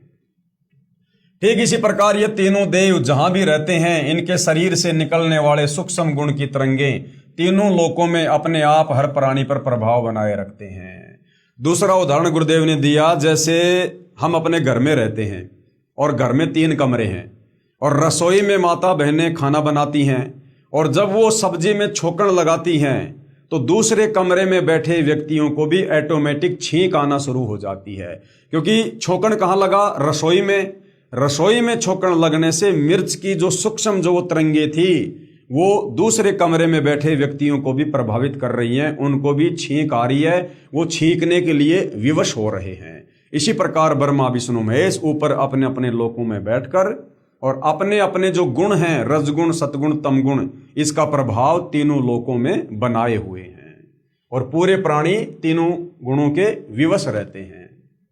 उपरोक्त विवरण एक ब्रह्मांड में ब्रह्म यानी काल की रचना का है। ये जो रचना जो बताई जा रही है सारी ब्रह्मा, विष्णु, महेश के द्वारा उत्पत्ति करना, ये काल के जो 21 ब्रह्मांड है ना, उनमें केवल एक ब्रह्मांड में ये काल सृष्टि का कार्य करता है। उपरोक्त विवरण एक ब्रह्मांड में ब्रह्म यानी काल की रचना का है। ऐसे ऐसे क्षर पुरुष यानी काल के 21 ब्रह्मांड हैं, परंतु क्षर पुरुष यानी काल स्वयं व्यक्त अर्थात वास्तविक शरीर रूप में सबके सामने नहीं आता, ये छुप के रहता है 21वें ब्रह्मांड में। अगर ये किसी को दर्शन भी देता है, किसी को मिलता भी है, तो ये अपने बेटों के रूप बना लेता है, ब्रह्मा, विष्णु, महेश का रूप बना लेगा, किसी और का रूप बना लेगा। ये 1000 कला का स्वामी है। ये काल 1000 रूप एक समय में बना सकता है किसी का भी, लेकिन अपने ओरिजिनल वास्तविक काल रूप में ये किसी को दर्शन नहीं देता। ये इसने सौगंध खा रखी है। उसी को प्राप्त करने के लिए तीनों देवों ब्रह्मा जी, विष्णु जी तथा शिव जी को वेदों में वर्णित विधि अनुसार भरकर साधना करने पर भी ब्रह्म यानी काल के दर्शन नहीं हुए। क्यों? क्योंकि काल ने प्रतिज्ञा कर रखी है कि मैं कभी किसी को अपने वास्तविक काल रूप में दर्शन नहीं दूंगा। जिस कारण से ब्रह्मा विष्णु महेश समाधि लगाते रहते हैं, कोशिश करते रहते हैं, लेकिन ये दर्शन नहीं कर पाते। बाद में ऋषियों ने वेदों को पढ़ा, उसमें लिखा है कि अग्ने तनूर असी, पवित्र यजुर्वेद अध्याय 1 मंत्र नंबर 15 कि भाई परमात्मा सहशरीर है, तथा पवित्र यजुर्वेद अध्याय 5 मंत्र 1 में लिखा है कि अग्ने तनूर असी विष्णवे तवा सोमस्य तनूर असी। इस मंत्र में 2 बार वेद गवाही दे रहा है कि सर्वव्यापक सर्वपालक कर्ता सत्य पुरुष सहशरीर है, यानी वो कबीर परमात्मा सारी सृष्टि का मालिक, जिस कबीर भगवान ने इस काल को, दुर्गा को, हम सबको अपनी गलतियों के चलते सतलोक से निष्कासित किया था, जिसकी जानकारी इस काल ने, इस ब्रह्म ने छुपा दी। परमात्मा ने इसको 5 वेद दिए थे। 5वां वेद जिसमें परमात्मा की जानकारी थी, सतलोक की जानकारी थी, वो सारी जानकारी इस काल ब्रह्म ने छुपा दी ताकि मेरा भांडा फोड़ना हो जाए। और 4 वेद, जिन 4 वेदों में केवल इस काल तक की जानकारी है, उस परमात्मा की केवल हल्की फुल्की जानकारी है, वो 4 वेद इस काल ने समुद्र मंथन के दौरान दुर्गा के माध्यम से ब्रह्मा को दिलवा दिए। और उन्हीं 4 वेदों का ज्ञान आगे ब्रह्मा जी के वंशजों ने संसार में फैला दिया। तो 4 वेदों में कंप्लीट जानकारी परमात्मा की नहीं है, केवल हल्की फुल्की जानकारी है कि परमात्मा का नाम क्या है, कबीर देव है, और वो परमात्मा सहशरीर है। वो परमात्मा सहशरीर है, सतलोक में रहता है, तेजोमय शरीर है। और उस परमात्मा की प्राप्ति के लिए किसी तत्वदर्शी संत की, धीरा नाम संत की खोज करनी पड़ेगी। वेदों में कंप्लीट जानकारी नहीं है, जिस कारण से पूरी दुनिया भक्ति और भगवान की परिभाषा से कोसों दूर बैठी है। पवित्र यजुर्वेद अध्याय 40 मंत्र 8 में कहा है कि कबीर मनीषी जिस परमेश्वर की सर्व प्राणियों को चाहत है, वह कबीर अर्थात कबीर है। साफ साफ कबीर भगवान का नाम लिखा हुआ है यजुर्वेद अध्याय 40 मंत्र 8 में। उसका शरीर बिना नाड़ी का, ऐसनावीरम का है, बिना नाड़ी का है, हाड़मास का शरीर नहीं है कबीर भगवान का। शुक्रम यानी वीर्य से बनी, 5 तत्व से बनी, भौतिक अकायम काया रहित है। जैसे आप और हमारा शरीर शुक्र से बना है, वीर्य से बना है, माता पिता के सहयोग से बना है, 5 तत्व का बना है, हाड़ मांस का बना हुआ है। कबीर परमात्मा का शरीर ऐसा नहीं है। वह सर्व का मालिक, सर्वोपरि सतलोक में विराजमान है। उस परमेश्वर का तेज पुंज का स्वयं प्रकाशित शरीर है, जो शब्द रूप अर्थात अविनाशी है। वही कबीर देव अर्थात कबीर परमेश्वर है, जो सर्व ब्रह्मांडों की रचना करने वाला, सर्व ब्रह्मांडों का रचनहार, स्वयंभू यानी स्वयं प्रकट होने वाला, यथा तथ्य अर्थान वास्तव में शाश्वत यानी अविनाशी है। गीता अध्याय 15 श्लोक नंबर 17 में भी प्रमाण है कि उत्तम पुरुष तु अन्य परमात्मा इति उदाहरत, ये लोक तरम अवश्य विभर्ति अव ईश्वर है।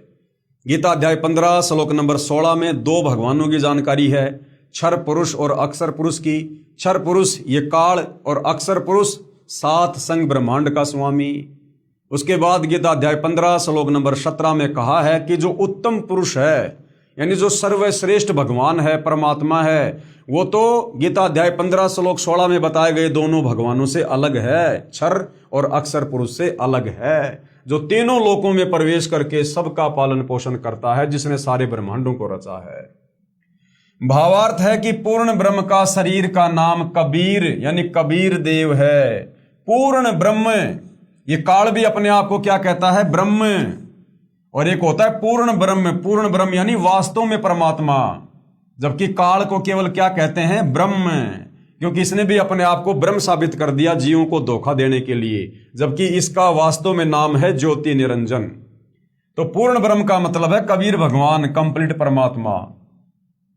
भावार्थ है कि पूर्ण ब्रह्म यानी कबीर भगवान का शरीर का नाम कबीर, कबीर देव है। उस परमेश्वर का शरीर नूर तत्व से बना है। परमात्मा का शरीर अति सूक्ष्म है, जो उस साधक यानी भगत को दिखाई देता है जिसकी दिव्य दृष्टि खुल चुकी है। इस प्रकार जीव का भी सूक्ष्म शरीर है, जिसके ऊपर 5 तत्व का खोल है, अर्थात 5 तत्व की काया चढ़ी होती है, जो माता पिता के सहयोग से शुक्रम यानी वीर्य से बनी है। शरीर त्यागने के पश्चात भी जीव का सूक्ष्म शरीर साथ रहता है। वह शरीर उसी भगत को दिखाई देता है जिसकी दिव्य दृष्टि खुल चुकी होती है। इस प्रकार परमात्मा व जीव की स्थिति को समझिए। वेदों में ओम नाम के सुमरण का प्रमाण है, जो केवल ब्रह्म यानी काल साधना है। वेदों में और गीता जी में जो ब्रह्म का नाम है वो क्या है? ओम। केवल एक ओम नाम साफ साफ लिखा हुआ है, क्योंकि काल ने और सारी साधना छुपा दी और अपने तक की जानकारी ही सीमित रखी। तो यहां क्या कहा जा रहा है कि वेदों में ओम नाम के सुमरण का प्रमाण है, जो केवल इस ब्रह्म का, इस काल का, इस ज्योति निरंजन की भक्ति का है, साधना का है। इस उद्देश्य से ओम नाम के जाप को पूर्ण ब्रह्म का मानकर ऋषियों ने भी हजारों वर्ष हठ योग समाधि लगाकर प्रभु प्राप्ति की चेष्टा की, परंतु प्रभु दर्शन नहीं हुए। सिद्धियां प्राप्त हो गई, उन्हीं सिद्धि रूपी खिलौनों से खेलकर ऋषि भी जन्म मृत्यु के चक्कर में ही रह गए तथा अपने अनुभव के शास्त्रों में परमात्मा को निराकार लिख दिया। अब जितने भी ऋषि संत महात्मा थे, जिन लोगों ने वेदों को पढ़ा और वेदों में उन्होंने देखा भाई वेदों में तो एक ओम मंत्र लिखा हुआ है कि ये ब्रह्म का मंत्र है, और उस ब्रह्म को सृष्टि रचना के अभाव में, तत्व ज्ञान के अभाव में इन साधु संत महात्मा ऋषियों ने, मनु जैसों ने इस ब्रह्म को ही पूर्ण परमात्मा मान लिया, इस काल को ही पूर्ण परमात्मा मान लिया, सारी सृष्टि का रचनहार मान लिया और देखा कि भैया इसका तो ओम मंत्र है यानी ये परमात्मा का ही होगा। तो इन्होंने उस ब्रह्म को परमात्मा मान के ओम मंत्र का ही जाप करना शुरू कर दिया, आगे देना शुरू कर दिया। और ओम नाम की साधना बहुत की, तप किए, लेकिन दर्शन काल ने दिए नहीं, क्योंकि उसका अटल विधान है कि मैं दर्शन किसी को दूंगा नहीं। तो अंत में साधु संत महात्मा ऋषियों ने वेदों को पढ़ने के बाद में तत्व ज्ञान के अभाव में क्या निष्कर्ष निकाल दिया कि भैया वो निराकार है, ब्रह्म निराकार है, परमात्मा दिखाई नहीं देता, परमात्मा किसी के सामने प्रकट नहीं होता, परमात्मा मनुष्य रूप में नहीं होता। क्योंकि जो साधना वो कर रहे थे वो काल तक की साधना थी, उस साधना से परमात्मा दर्शन देता नहीं, ना ये काल दर्शन देता। तो आगे चलकर ऋषियों ने, पंडितों ने, ब्राह्मणों ने, धर्मगुरुओं ने अपने अनुभव की जो पुस्तकें लिखी उनमें लिख दिया कि भगवान तो निराकार है। और फिर आम व्यक्तियों ने उनकी बातों को सत्य मान लिया कि भैया हम तो ना संस्कृत जानते, ना शास्त्रों को जानते, और ये बड़े बड़े विद्वान, संस्कृत के प्रकांड ज्ञाता, बड़ी बड़ी यूनिवर्सिटी में, गुरुकुलों में ये पढ़ के आए हुए हैं, मुंह जुबानी इनको सारे श्लोक याद हैं, तो भैया ये जो बता रहे हैं बिल्कुल सही होगा। तो आम व्यक्तियों ने भी, आम समाज ने भी उन साधु संत महात्माओं के आधे अधूरे ज्ञान के कारण भगवान को निराकार ही मान लिया कि भगवान दर्शन नहीं देता। ब्रह्म यानी काल ने कसम खाई है कि मैं अपने वास्तविक यानी असली रूप में किसी को दर्शन नहीं दूंगा, मुझे अव्यक्त जाना करेंगे। अव्यक्त का भावार्थ है कि कोई आकार में तो है परंतु व्यक्तिगत रूप से यानी स्थूल रूप में दर्शन नहीं देगा, शरीर रूप में दर्शन नहीं देता। जैसे आकाश में बादल छा जाने पर दिन के समय सूर्य अदृश्य हो जाता है, कुछ समय के लिए बादलों की ओट में छिप जाता है, वह दृश्यमान नहीं है, दिखाई नहीं दे रहा, परंतु वास्तव में बादलों के पार ज्यों का त्यों है। इस अवस्था को अव्यक्त कहते हैं, यानी है लेकिन दिखाई नहीं दे रहा, उसको क्या कहते हैं? अव्यक्त। इसके प्रमाण के लिए गीता अध्याय 7 श्लोक नंबर 24, 25, अध्याय 11 श्लोक नंबर 48 और 32 जो आपको पहले बता दिए गए हैं। इसके बाद पवित्र गीता जी बोलने वाला ब्रह्म यानी काल, जो श्री कृष्ण जी के शरीर में प्रेतवत प्रवेश करके कह रहा है कि अर्जुन मैं बढ़ा हुआ काल हूं और सभी को खाने के लिए आया हूं। इसका प्रमाण कहां है? गीता अध्याय 11 श्लोक नंबर 32। गीता अध्याय 11 श्लोक नंबर 32 में जो लोग ये समझते हैं कि गीता का ज्ञान श्री कृष्ण जी ने दिया है, तो गीता अध्याय 11 श्लोक नंबर 32 में ये काल श्री कृष्ण जी में प्रेत की भांति प्रवेश करके कह रहा है कि अर्जुन मैं काल हूं, काल, और सबको खाने के लिए आया हूं। जबकि भाई और बहनों, उससे पहले कभी भी श्री कृष्ण जी ने अपने आप को काल नहीं बताया और ना श्री कृष्ण जी काल थे। तो श्री कृष्ण जी का तो केवल शरीर प्रयोग में लिया गया, बाकी उसके अंदर बैठकर ये जो गीता जी का ज्ञान था ये ज्यादातर युद्ध करवाने के लिए ये काल ब्रह्म ने दिया। क्या कहा? पवित्र गीता जी बोलने वाला ब्रह्म काल श्री कृष्ण जी के शरीर में प्रेतवत यानी भूत की तरह प्रवेश करके कह रहा है कि अर्जुन, मैं बढ़ा हुआ काल हूं और सबको खाने के लिए आया हूं। गीता अध्याय 11 श्लोक नंबर 32। ये मेरा वास्तविक रूप है, इसको तेरे अलावा न तो कोई पहले देख सका तथा न आगे कोई देख सकता। अर्थात वेदों में वर्णित यज्ञ, जप, तप तथा ओम नाम आदि की विधि से मेरे इस वास्तविक स्वरूप के दर्शन नहीं हो सकते। गीता अध्याय 11 श्लोक नंबर 48 में क्या कह रहा है? मैं कृष्ण नहीं हूं। श्री कृष्ण जी के शरीर में बैठा हुआ वो काल। गीता अध्याय 11 श्लोक नंबर 48 में क्या कह रहा है कि अर्जुन, मैं कृष्ण नहीं हूं।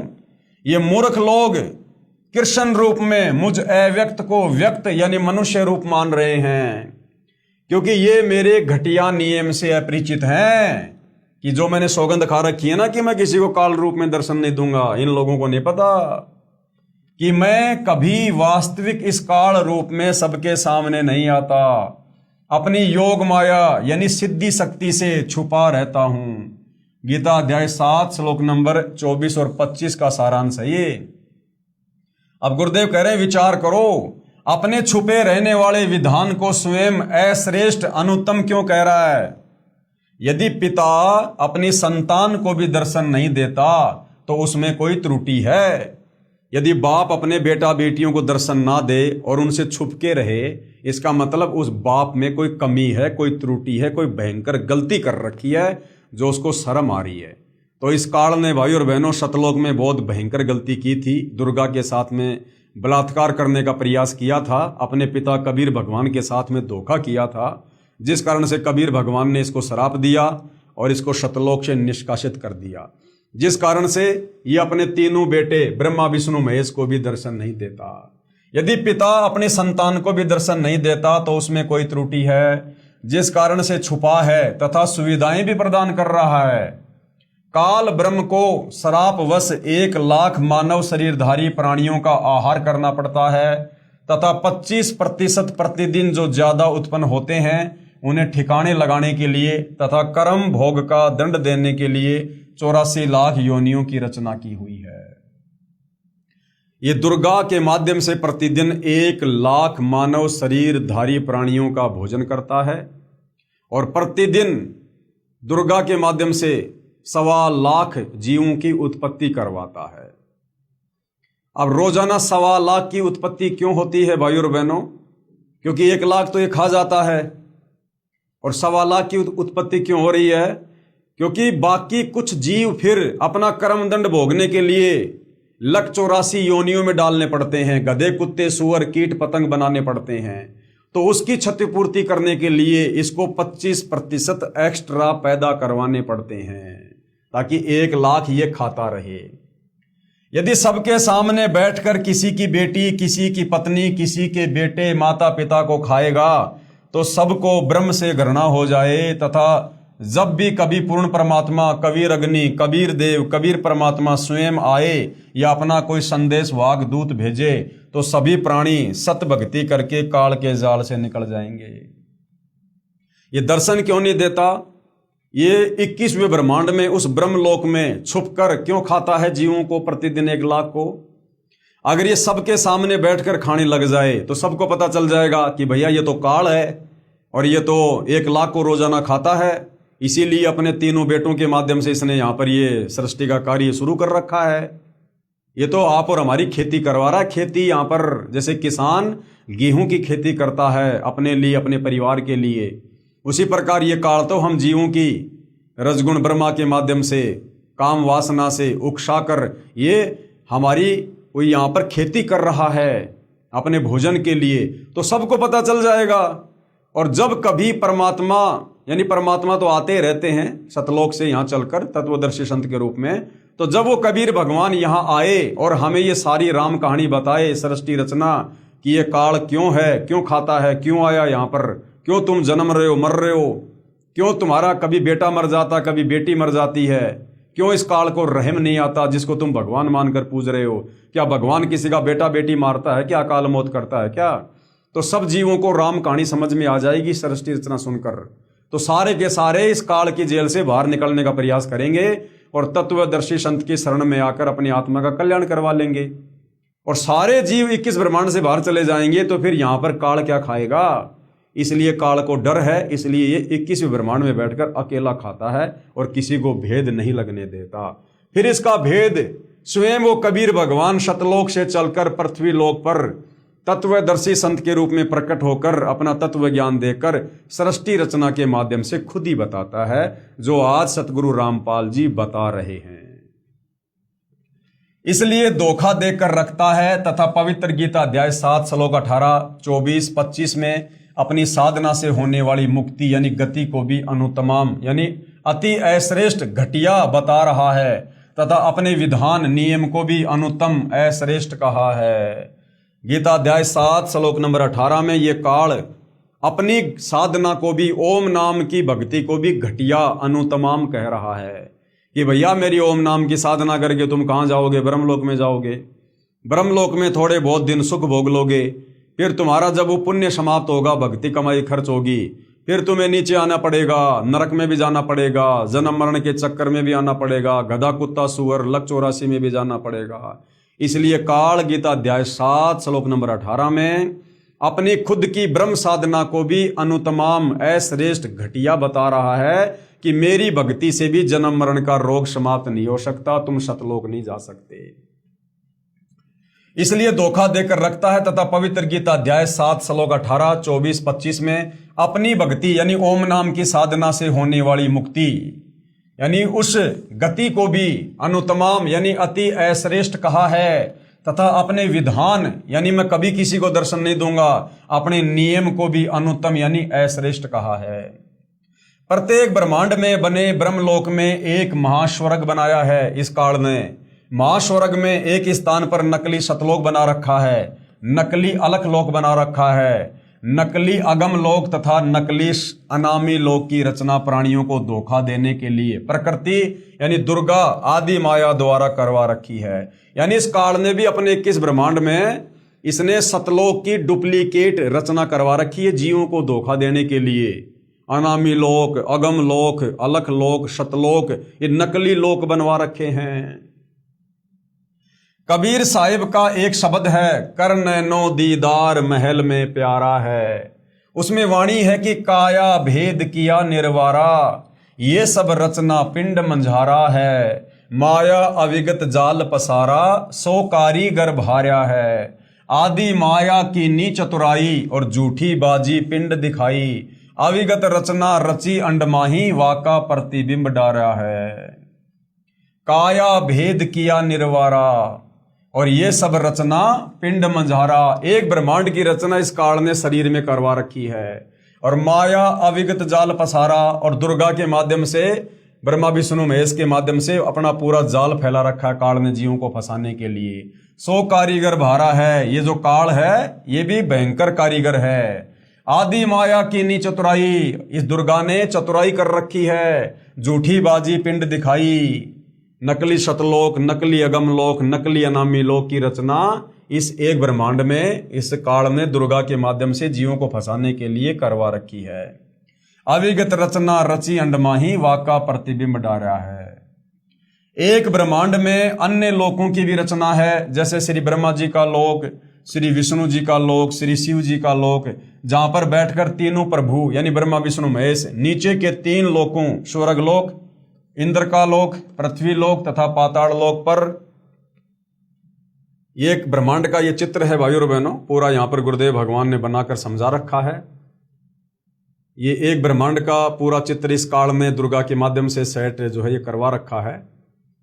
ये सबसे ऊपर ये सतोगुण प्रधान क्षेत्र है, जहां पर ये काल स्वयं महाविष्णु रूप में रहता है और अपनी पत्नी दुर्गा को महालक्ष्मी रूप में रखता है। यहाँ पर जो संतान उत्पन्न होती है उसको ये विष्णु का नाम देते हैं। ये तमोगुण प्रधान क्षेत्र है, जहाँ पर ये काल स्वयं महाशिव रूप में रहता है, अपनी पत्नी दुर्गा को महापार्वती रूप में रखता है। और जो बच्चा ये लोग यहाँ पर शारीरिक संबंध बना के पैदा करते हैं उसको तमोगुण युक्त कर देते हैं, उसका नाम शंकर रखते हैं। फिर ये रजोगुण प्रधान क्षेत्र है, यहाँ पर स्वयं ये काल महाब्रह्मा रूप में रहता है, अपनी पत्नी दुर्गा को मां सावित्री रूप में रखता है, और जो संतान यहाँ पर शारीरिक संभोग के द्वारा ये उत्पन्न करते हैं उसको रजोगुण युक्त कर देते हैं और उसका नाम ये रख देते हैं ब्रह्मा। ये दुर्गा जी का लोक है यहाँ पर, और इस दुर्गा के माध्यम से काल ने यहाँ पर ये नकली अनामी लोक, नकली अगम लोक, नकली अलख लोक, नकली सतलोक की रचना करवा रखी है। ये महाइंद्र का द्वीप है, और बहुत सारी जो रचना है काल ने यहाँ पर जो है ये करवा रखी है। ज्योति निरंजन काल ब्रह्म के लोक 21 ब्रह्मांड का लघु चित्र, ये इसका टोटल 21 ब्रह्मांड है भाई और बहनों। टोटल 21 ब्रह्मांड को इस प्रकार इसने एक अंडे के आकार में इसको पैक कर रखा है पूरे को।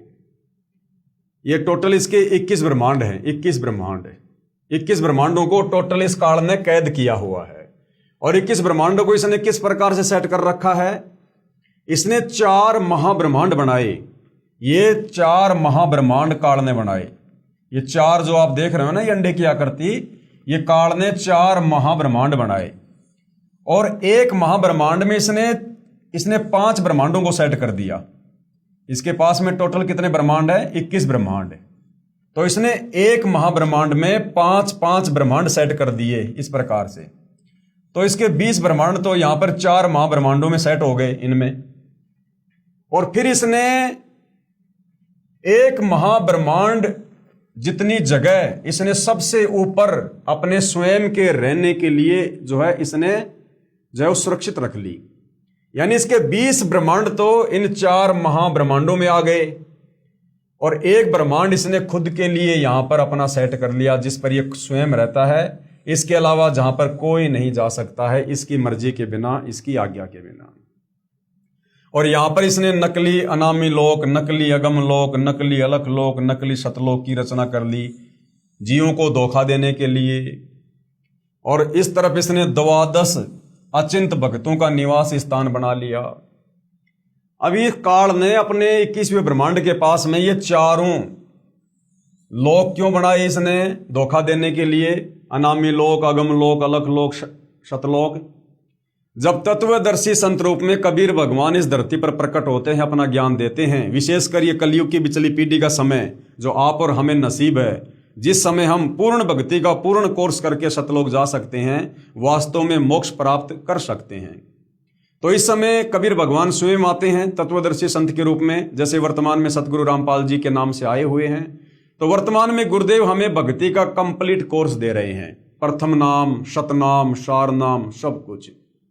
तो जो भगत सतनाम ले लेंगे, सार नाम ले लेंगे, और किसी कारण से वो पार नहीं हो पाए, मोक्ष नहीं करवा पाए अपनी किसी भी कमजोरी के चलते, तो फिर उन भगत आत्माओं की जो सतनाम की जो कमाई है, उस सतनाम की कमाई को ये काल यहाँ पर नकली सतलोक में बैठाकर, नकली अगम लोक में बैठाकर, नकली अनामी लोक में बैठाकर यहाँ पर ये उसकी बर्बाद करवा देता है।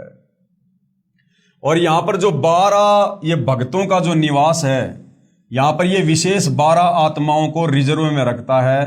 12 आत्माओं को ये अलग से छांट के रखता है। कौन 12 आत्मा? जो इस कलयुग की बिचली पीढ़ी में सतगुरु रामपाल जी से उपदेश लेकर भक्ति तो खूब करेंगे, दान धर्म खूब करेंगे, सतनाम का जाप करेंगे, सार नाम भी ले लेंगे, लेकिन वो पार नहीं हो पाएंगे मर्यादा तोड़ने के चलते या फिर मन में विश्वास ना होने के कारण। तो उनके पास भक्ति जबरदस्त हो जाएगी। तो ऐसे 12 भक्तों को ये सेलेक्ट कर लेगा और यहां उनको रिजर्व में रखता है। और इनका फिर ये कब इनका मिसयूज करेगा? जब कलयुग की बिचली पीढ़ी में फिर से वो कबीर भगवान आएगा तत्वदर्शी संत बनकर, जैसे वर्तमान में आए हुए हैं, और जब वो अपना ज्ञान प्रचार करेगा तो ये काल फिर इन 12 आत्माओं को यूज करेगा अपने एजेंटों के रूप में, अपने दूतों को रूप में। फिर ये काल भी इनको धरती पर नकली सतगुरु बना के भेजेगा। जैसे ये धन धन सतगुरु वाला है, या राधा स्वामी पंथ वाले हैं, या ये जय गुरुदेव पंथ वाले हैं, निरंकारी पंथ वाले हैं, अन्य जो कबीर पंथ में हैं।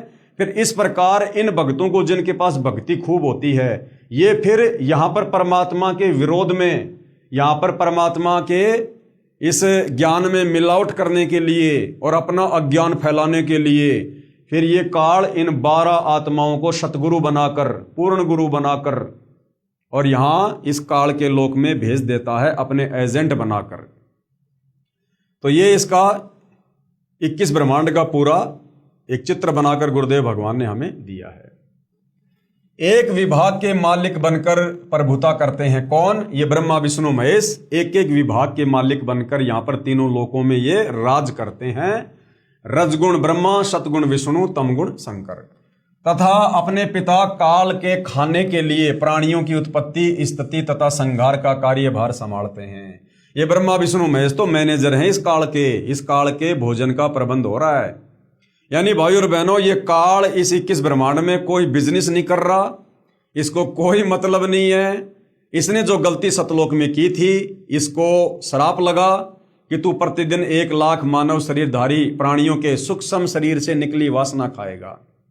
तो भाई और बहनों, यहां पर इसने अपनी भूख शांत करने के लिए, अपनी भूख मिटाने के लिए इसने दुर्गा के माध्यम से पूरा प्रपंच फैला रखा है ब्रह्मा विष्णु महेश की आड़ में। और ये केवल इस ब्रह्मा से रजोगुण के माध्यम से आप और हम जीवों से उत्पत्ति करवाता है। हम बेटा बेटी जो पैदा कर रहे हैं ना काम वासना के वशीभूत होकर, ये काल अपने भोजन के लिए करवा रहा है। हम काल की खुराक तैयार कर रहे हैं यहां पर, और कोई काम नहीं है इसका। ये अपना कर्म भोग रहा है यहां पर, अपनी भूख मिटा रहा है। ये तीनों प्रभुओं की भी जन्म व मृत्यु होती है। इन तीनों भगवानों की, ब्रह्मा विष्णु महेश की भी जन्म और मृत्यु होती है। तब काल इन्हें भी खाता है, और इनको भी ये काल इसी प्रकार से तपस्या पे भून भून के इनके सूक्ष्म शरीर से वासना निकाल निकाल के खाता है। ये काल अपने तीनों बेटों को भी नहीं छोड़ता। इसी ब्रह्मांड, इसे अंड भी कहते हैं क्योंकि ब्रह्मांड की बनावट अंडाकार है। इसे पिंड भी कहते हैं क्योंकि शरीर यानी पिंड में एक ब्रह्मांड की रचना कमलों में टीवी की तरह देखी जाती है। एक मानसरोवर तथा धर्मराय न्यायाधीश का भी लोक है, तथा एक गुप्त स्थान पर पूर्ण परमात्मा अन्य रूप धारण करके रहता है। यानी काल के 21 ब्रह्मांड में कबीर भगवान ने भी अपना एक राजदूत भवन बना रखा है। गुप्त स्थान है जो काल को जानकारी नहीं होती है, जिसको मिनी सतलोक कहते हैं। जैसे प्रत्येक देश का राजदूत भवन होता है, वहां पर कोई नहीं जा सकता। वहां पर वे आत्माएं रहती हैं जिनकी सतलोक की भक्ति अधूरी रहती है। यानी मिनी सतलोक में, जो इसी काल के 21 ब्रह्मांड में है, जहां कोई नहीं जा सकता है, वहां वो आत्मा रहती हैं जिनकी सतलोक जाने वाली भक्ति कुछ अधूरी रह जाती है। तो परमात्मा उन आत्माओं को बीज रूप में वहां पर रख देता है। जब भक्ति युग आता है, जैसे वर्तमान में भक्ति युग आ गया, कलयुग की पिछली पीढ़ी, जब भक्ति युग आता है तो उस समय परमेश्वर कबीर जी अपना प्रतिनिधि पूर्ण संत सतगुरु भेजते हैं। यानी परमात्मा खुद ही अपने प्रतिनिधि बनकर आते हैं, खुद ही परमात्मा सतगुरु की भूमिका करते हैं। इन पुण्यात्माओं को जो मिनी सतलोक में बैठाई जाती हैं, उनको पृथ्वी पर उस समय मानव शरीर प्राप्त होता है, तथा ये शीघ्र ही सत भक्ति पर लग जाते हैं। जैसे आप और हम, ज्यादातर नहीं, जो भाई बहन तुरंत सतगुरु रामपाल जी की भक्ति को स्वीकार कर लेते हैं और जो दृढ़ होकर लग जाते हैं, वो आत्माएं परमात्मा मिनी सतलोक से भेजता है। तो आप और हम सब भाई बहन मिनी सतलोक से आए हुए हैं, तथा ये शीघ्र ही सत भक्ति पर लग जाते हैं, तथा सतगुरु से दीक्षा प्राप्त करके पूर्ण मोक्ष प्राप्त कर जाते हैं। उस स्थान पर रहने वाले, कहां? मिनी सतलोक में रहने वाले हंस आत्माओं की निजी भक्ति कमाई खर्च नहीं होती है। परमात्मा के भंडार से सर्व सुविधाएं उपलब्ध होती हैं। ब्रह्म यानी काल के उपासकों की भक्ति कमाई स्वर्ग महास्वर्ग में समाप्त हो जाती है, क्योंकि इस काल लोक यानी ब्रह्म लोक तथा परब्रह्म लोक में प्राणियों को अपना किया कर्म फल ही मिलता है। क्षर पुरुष यानी ये काल, इसने अपने 20 ब्रह्मांडों को 4 महाब्रह्मांडों में विभाजित किया है। जैसा कि अभी आपको वो चित्र दिखाया था, एक महाब्रह्मांड में, यानी एक जो गोलाकार जो इसने बना रखा ना, बड़ा सा, जो 4 बना रखे गोले, तो एक महाब्रह्मांड यानी वो बड़ा सा गोला, एक महाब्रह्मांड में 5 ब्रह्मांडों का समूह बनाया है। यानी छोटे छोटे इसने 5 ब्रह्मांड इस एक गोले में सेट कर रखे हैं, जिसको महाब्रह्मांड की संज्ञा दी गई है। तथा चारों ओर से अंडाकार गोलाई में रोका है, तथा चारों महाब्रह्मांडों को भी फिर अंडाकार गोलाई में रोका है। 21वें ब्रह्मांड की रचना एक महाब्रह्मांड के जितना स्थान लेकर की है, और जो ये खुद रहता है ना 21वें ब्रह्मांड में, ब्रह्मलोक में, उसकी जो सीमा है वो एक महाब्रह्मांड के बराबर है। जिस एक महाब्रह्मांड में इसने 5 ब्रह्मांडों को रोका है, तो जहां ये काल रहता है ब्रह्मलोक में, उसका क्षेत्रफल कितना है? 1 महाब्रह्मांड के जितना है। 21वें ब्रह्मांड में प्रवेश होते ही 3 रास्ते बनाए हैं। 21वें ब्रह्मांड में भी बाईं तरफ नकली सतलोक, नकली अलखलोक, नकली अगमलोक, नकली अनामी लोक की रचना प्राणियों को धोखे में रखने के लिए आदि माया दुर्गा से करवाई है। तथा दाईं तरफ 12 सर्वश्रेष्ठ ब्रह्म साधकों भक्तों को रखता है। फिर प्रत्येक युग में उन्हें अपने संदेश वाहक संत सतगुरु बनाकर पृथ्वी पर भेजता है, जो शास्त्र विधि रहित साधना व ज्ञान बताते हैं, यानी वेदों के विरुद्ध साधना बताएंगे फिर वो काल प्रेरणा से, तथा स्वयं भी भक्तिहीन हो जाते हैं तथा अनुयायियों को भी काल जाल में फंसा जाते हैं। फिर वे गुरुजी तथा अनुयायी दोनों ही नरक में जाते हैं। जैसे वर्तमान में सतगुरु रामपाल जी के ज्ञान में सबसे ज्यादा बाधक कौन है? ये धन धन सतगुरु, राधा स्वामी, जय गुरुदेव, निरंजन वाले, ये निरंकारी पंथ वाले, ये नकली जो कबीर पंथ हैं ये। तो काल क्या करता है? उन गुरुओं को भी नरक में डालता है भक्तिहीन होने के बाद, और वो गुरु यहाँ आकर जो काल प्रेरणा से शास्त्र विरुद्ध ज्ञान बताते हैं वो भगत भी नरक में डाल दिए जाते हैं। फिर सामने एक ताला लगा रखा है, वह रास्ता काल ब्रह्म के निज लोक में जाता है, जहां पर ये ब्रह्म काल अपने वास्तविक मानव सदृश से काल रूप में रहता है। इसी स्थान पर एक पत्थर की टुकड़ी तवे के आकार की चपाती पकाने की लोहे की गोल प्लेट सी होती है, स्वतः गर्म रहती है, तपतशिला, जिस पर 1 लाख मानव शरीरधारी प्राणियों के सूक्ष्म शरीर को भूनकर उसमें से गंदगी निकाल कर खाता है। उस समय सभी प्राणी बहुत पीड़ा अनुभव करते हैं तथा हाहाकार मच जाती है। फिर कुछ समय उपरांत वे बेहोश हो जाते हैं। जीव मरता नहीं है, आत्मा मरती नहीं है। फिर धर्मराज के लोक में जाकर कर्म आधार से अन्य जन्म प्राप्त करते हैं तथा जन्म मृत्यु का चक्कर बना रहता है। उपरोक्त सामने लगा ताड़ा यानी ब्रह्म काल केवल अपने आहार वाले प्राणियों के लिए कुछ क्षण के लिए खोलता है। यानी ऊपर जिस ब्रह्मलोक में ये काल रहता है उसका जो ताड़ा है, जो दरवाजा है, ये काल केवल उसी समय खोलता है जब जीवों को अपने भोजन के लिए अंदर लेना होता है, उसके बाद बंद कर देता है। पूर्ण परमात्मा के सतनाम व सारनाम से ये ताड़ा स्वयं खुल जाता है। ऐसे काल का जाल पूर्ण परमात्मा कबीर देव कबीर साहिब ने स्वयं ही अपने निजी भगत धर्मदास जी को समझाया। तो ये है भाइयों और बहनों इस काल की साजिश, किस प्रकार से ये काल यहाँ पर अपने 3 पुत्रों और अपनी पत्नी दुर्गा के माध्यम से आप और हम सभी जीवों की खेती कर रहा है। आप और हमें केवल अपने भोजन के लिए यहाँ पर पाल के रखे हुए है। ब्रह्मा जी के माध्यम से काम वासना से उत्तेजित करवाकर बच्चे पैदा करवाता है। विष्णु जी के सतोगुण के प्रभाव से आपस में परिवारों को बांध के रखता है मोह ममता में, और शंकर जी के तमोगुण के प्रभाव से फिर लड़ाई झगड़े में, मुकदमेबाजी में, एक्सीडेंट में, अन्य किसी कारण से हमारी मृत्यु करवा देता है और प्रतिदिन 1 लाख को ये खाता है। तो भाइयों और बहनों, इसलिए ये जो 21 ब्रह्मांड है ये सतलोक की जेल है। यहाँ आकर ये काल भी अपना कर्म भोग रहा है, दुर्गा भी अपना कर्म भोग रही है, ब्रह्मा विष्णु महेश भी अपना कर्म भोग रहे हैं, और आप और हम जितने भी जीव जिन्होंने हाथ खड़ा किया था इस काल के साथ आने के लिए, हम भी यहाँ पर सजा भोग रहे हैं।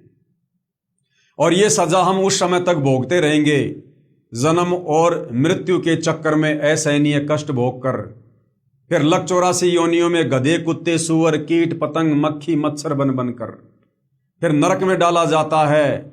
मनुष्य शरीर में जो भी हम कर्म कुकर्म करते हैं उनकी सजा निर्धारित है। वो सजा फिर हमारे को नरक में अलग से भोगनी पड़ती है। हर मनुष्य जन्म में मृत्यु के बाद ये हमें तपतशिला पर भून भून के खाता है। तो ये सजा हम भाइयों और बहनों उस कर्म की भोग रहे हैं जो हमने सतलोक में गलती की थी। अपने पिता कबीर भगवान से हमने विश्वासघात किया था। हमने इस एक जीव इस काल के ऊपर हमने आसक्ति लगाई थी। तो भाइयों और बहनों, हम सतलोक के वासी हैं। हम सतलोक में रहा करते थे, अखंड सुख भोगा करते थे, किसी चीज़ की कोई कमी नहीं थी। ना वहाँ पर जन्म था, ना कोई मृत्यु थी, ना कोई बुढ़ापा था, ना कोई रोग था, ना वहाँ पर कोई तपतशिला है, ना गधा कुत्ता सुअर बनना है, ना लक 84 है, ना नरक भोगना है, ना कोई कष्ट है, ना पीड़ा है, ना कोई मानसिक टेंशन है, ना कोई काम धंधा करना, ना कोई राजनीति, ना कोई राग द्वेष ईर्ष्या मन मुटाव छल कपट चोरी जारी काला बाजारी मिलावट कुछ नहीं है। वहां हम अमर थे, अमर अविनाशी। यहां हम उस कर्म की सजा भोगने के लिए आए हैं। हम सतलोक से यहां पर जेल काटने आए हैं, जेल काट रहे हैं। ये काल हमें यहां मनुष्य जन्म देकर थोड़ा बहुत कुछ सुख दे देता है, हल्का फुल्का कार कोठी मकान राजा मंत्री एमएलए सरपंच, और हम लोग भूल जाते हैं भक्ति और भगवान को कि बस हम तो ऐसे ही मौज करेंगे। और शरीर छूटने के बाद फिर ये गधा बना देता है, कुत्ता बना देता है, ऐसे हमें धोखे में रखता है अपने भोजन के लिए। तीनों गुणों के प्रभाव के चलते, रजगुण सतगुण तमगुण के प्रभाव के चलते ये हमारी बुद्धि को ऑफ रखता है। और यदि कोई भक्ति करना चाहता है, कोई मोक्ष प्राप्ति चाहता है, तो फिर ये अपने नकली काल के दूत भेजकर तरह तरह के संत भेजकर आचार्य शंकराचार्य धर्माचार्य पोप पादरी मुल्ला मौलवी पंडित काजी इनके माध्यम से हमारे से शास्त्र विरुद्ध साधना करवाता है, जिस साधना को करने के चलते हम कभी भी जो है मृत्यु पर विजय प्राप्त नहीं कर सकते, मोक्ष प्राप्त नहीं कर सकते। तो भाइयों और बहनों, जब तक वो कबीर भगवान खुद सतलोक से चलकर तत्वदर्शी संत बनकर इस धरती पर आकर हमें ये कंप्लीट जानकारी नहीं देता है, तब तक भाइयों और बहनों हम इस काल के षड्यंत्र को नहीं समझ पाते हैं, नहीं जान पाते हैं। और हम यहीं पर जैसे चक्की में आटा पीसा जाता है वैसे हम पिसते रहते हैं जन्म मृत्यु के चक्कर में। परमात्मा कहते हैं कि चलती चक्की देख कर दिया कबीरा रोए, चलती चक्की देख कर दिया कबीरा रोए, और दो पाटन के बीच में साबुत बचा न कोई। ये जो जन्म और मृत्यु की जो चक्की चल रही है जिसमें हम पिस रहे हैं, तो परमात्मा कहते हैं चलती चक्की देख कर दिया कबीरा रोए, यानी हमारे दुखों को देखकर परमात्मा भी दुखी होते हैं। और दो पाटन के बीच में साबुत बचाना कोई। इस चक्की के दो पाट कौन है? एक काल और एक ये दुर्गा, जो हम सबको पीस रहे हैं जन्म मृत्यु के चक्कर में, लक 84 के चक्कर में। तो कहते हैं साबुत बचाना कोई, और जो कीले से लागा रहे ताका बाढ़ ना बाका होए। चक्की का जो हत्था होता है उसको किला कहते हैं। दाने डालते समय कुछ दाने जो कीला होता है उससे वो चिपक जाते हैं। एक वो खड्डा होता है हल्का सा, उसमें कुछ दाने जो है वो गिर जाते हैं जो उन पाटों के बीच में आकर नहीं पिसते हैं। तो वो किला कौन है? सतगुरु तत्वदर्शी संत कबीर भगवान। जो उस तत्वदर्शी संत की शरण में आ जाएंगे, उनके बताए अनुसार नाम उपदेश लेकर भक्ति करेंगे, कहते हैं उन जीवों की फिर वो तत्वदर्शी संत काल और दुर्गा से रक्षा करेगा। फिर उन्हें लक 84 में नहीं जाने देगा, नहीं पिसने देगा, कोई कष्ट नहीं होने देगा, जन्म मृत्यु के चक्कर में नहीं पड़ने देगा। उनको शत भक्ति देकर उनका मोक्ष करके शतलोक ले जाएगा। इसके अलावा भाइयों और बहनों, 21 ब्रह्मांड में हमें कोई भी सृष्टि रचना की जानकारी देने वाला नहीं है। कोई भी हमें ब्रह्मा विष्णु महेश और काल और दुर्गा के जाल से बाहर निकालने वाला नहीं है। तो भाइयों और बहनों, आज बहुत ही जबरदस्त मौका है, बहुत ही जबरदस्त सुअवसर है। कबीर भगवान सतलोक से चलकर संत रामपाल जी के नाम से खुद धरती पर प्रकट हैं। सौभाग्य हिंदुस्तान में प्रकट हैं। आप और हम भाषा समझ सकते हैं, संकेतों को समझ सकते हैं, आसानी से भक्ति ग्रहण कर सकते हैं, आत्मा का कल्याण करवा सकते हैं। ये मौका विदेश वालों को नहीं है जितना मौका आप और हमें हिंदुस्तान वालों को है। अब भी यदि हम ये मौका चूकेंगे तो हमसे बड़ा निर्भागी व्यक्ति फिर संसार में कोई और नहीं है। तो भाइयों और बहनों, सृष्टि रचना अभी जारी है, और यदि आपको सृष्टि रचना का ज्ञान समझ में आ रहा है, काल बलि का षड्यंत्र समझ में आ रहा है, तो सतगुरु रामपाल जी से उपदेश लीजिए। उपदेश के लिए आप सतलोक आश्रम के मोबाइल नंबर पर संपर्क कर सकते हैं, गूगल पर सर्च कर सकते हैं, यूट्यूब पर सर्च कर सकते हैं। सतलोक आश्रम की वेबसाइट है www.jagatgururampalji.org। इस वेबसाइट पर जाकर आप जी संत रामपाल जी के सत्संग भी सुन सकते हैं, पुस्तकें भी पढ़ सकते हैं, उनके संपर्क सूत्र भी प्राप्त कर सकते हैं। नाम दीक्षा केंद्र कहाँ कहाँ है, नाम दीक्षा कैसे मिलेगी, सारी जानकारी प्राप्त कर सकते हैं और अपनी आत्मा का कल्याण भी करवा सकते हैं। तो भाइयों और बहनों, आज की सृष्टि रचना में केवल इतना ही। अगले वीडियो में फिर हम परब्रह्म के विषय में, अक्षर पुरुष के विषय में जानकारी प्राप्त करेंगे कि अक्षर पुरुष ने सतलोक में क्या गलती की, जिस कारण से परमात्मा ने काल की भांति उसे भी दंड देना पड़ा। तो कल के वीडियो में हम आगे की जानकारी प्राप्त करेंगे, जो जानकारी पूज्य गुरुदेव भगवान परमेश्वर रामपाल जी ने इस पवित्र पुस्तक ज्ञान गंगा में डाली है। तब तक गुरुदेव भगवान हम सबको आज्ञा दें, आशीर्वाद दें, सद्बुद्धि दें, हमारा मार्गदर्शन करें, हम नीचों का ज्ञान योग खोलें, हमें उनका तत्व ज्ञान समझ में आ सके और हम अपनी आत्मा का नाम उपदेश लेकर कल्याण करवा सकें। बंदी छोड़ सतगुरु रामपाल जी परमेश्वर जी की जय हो।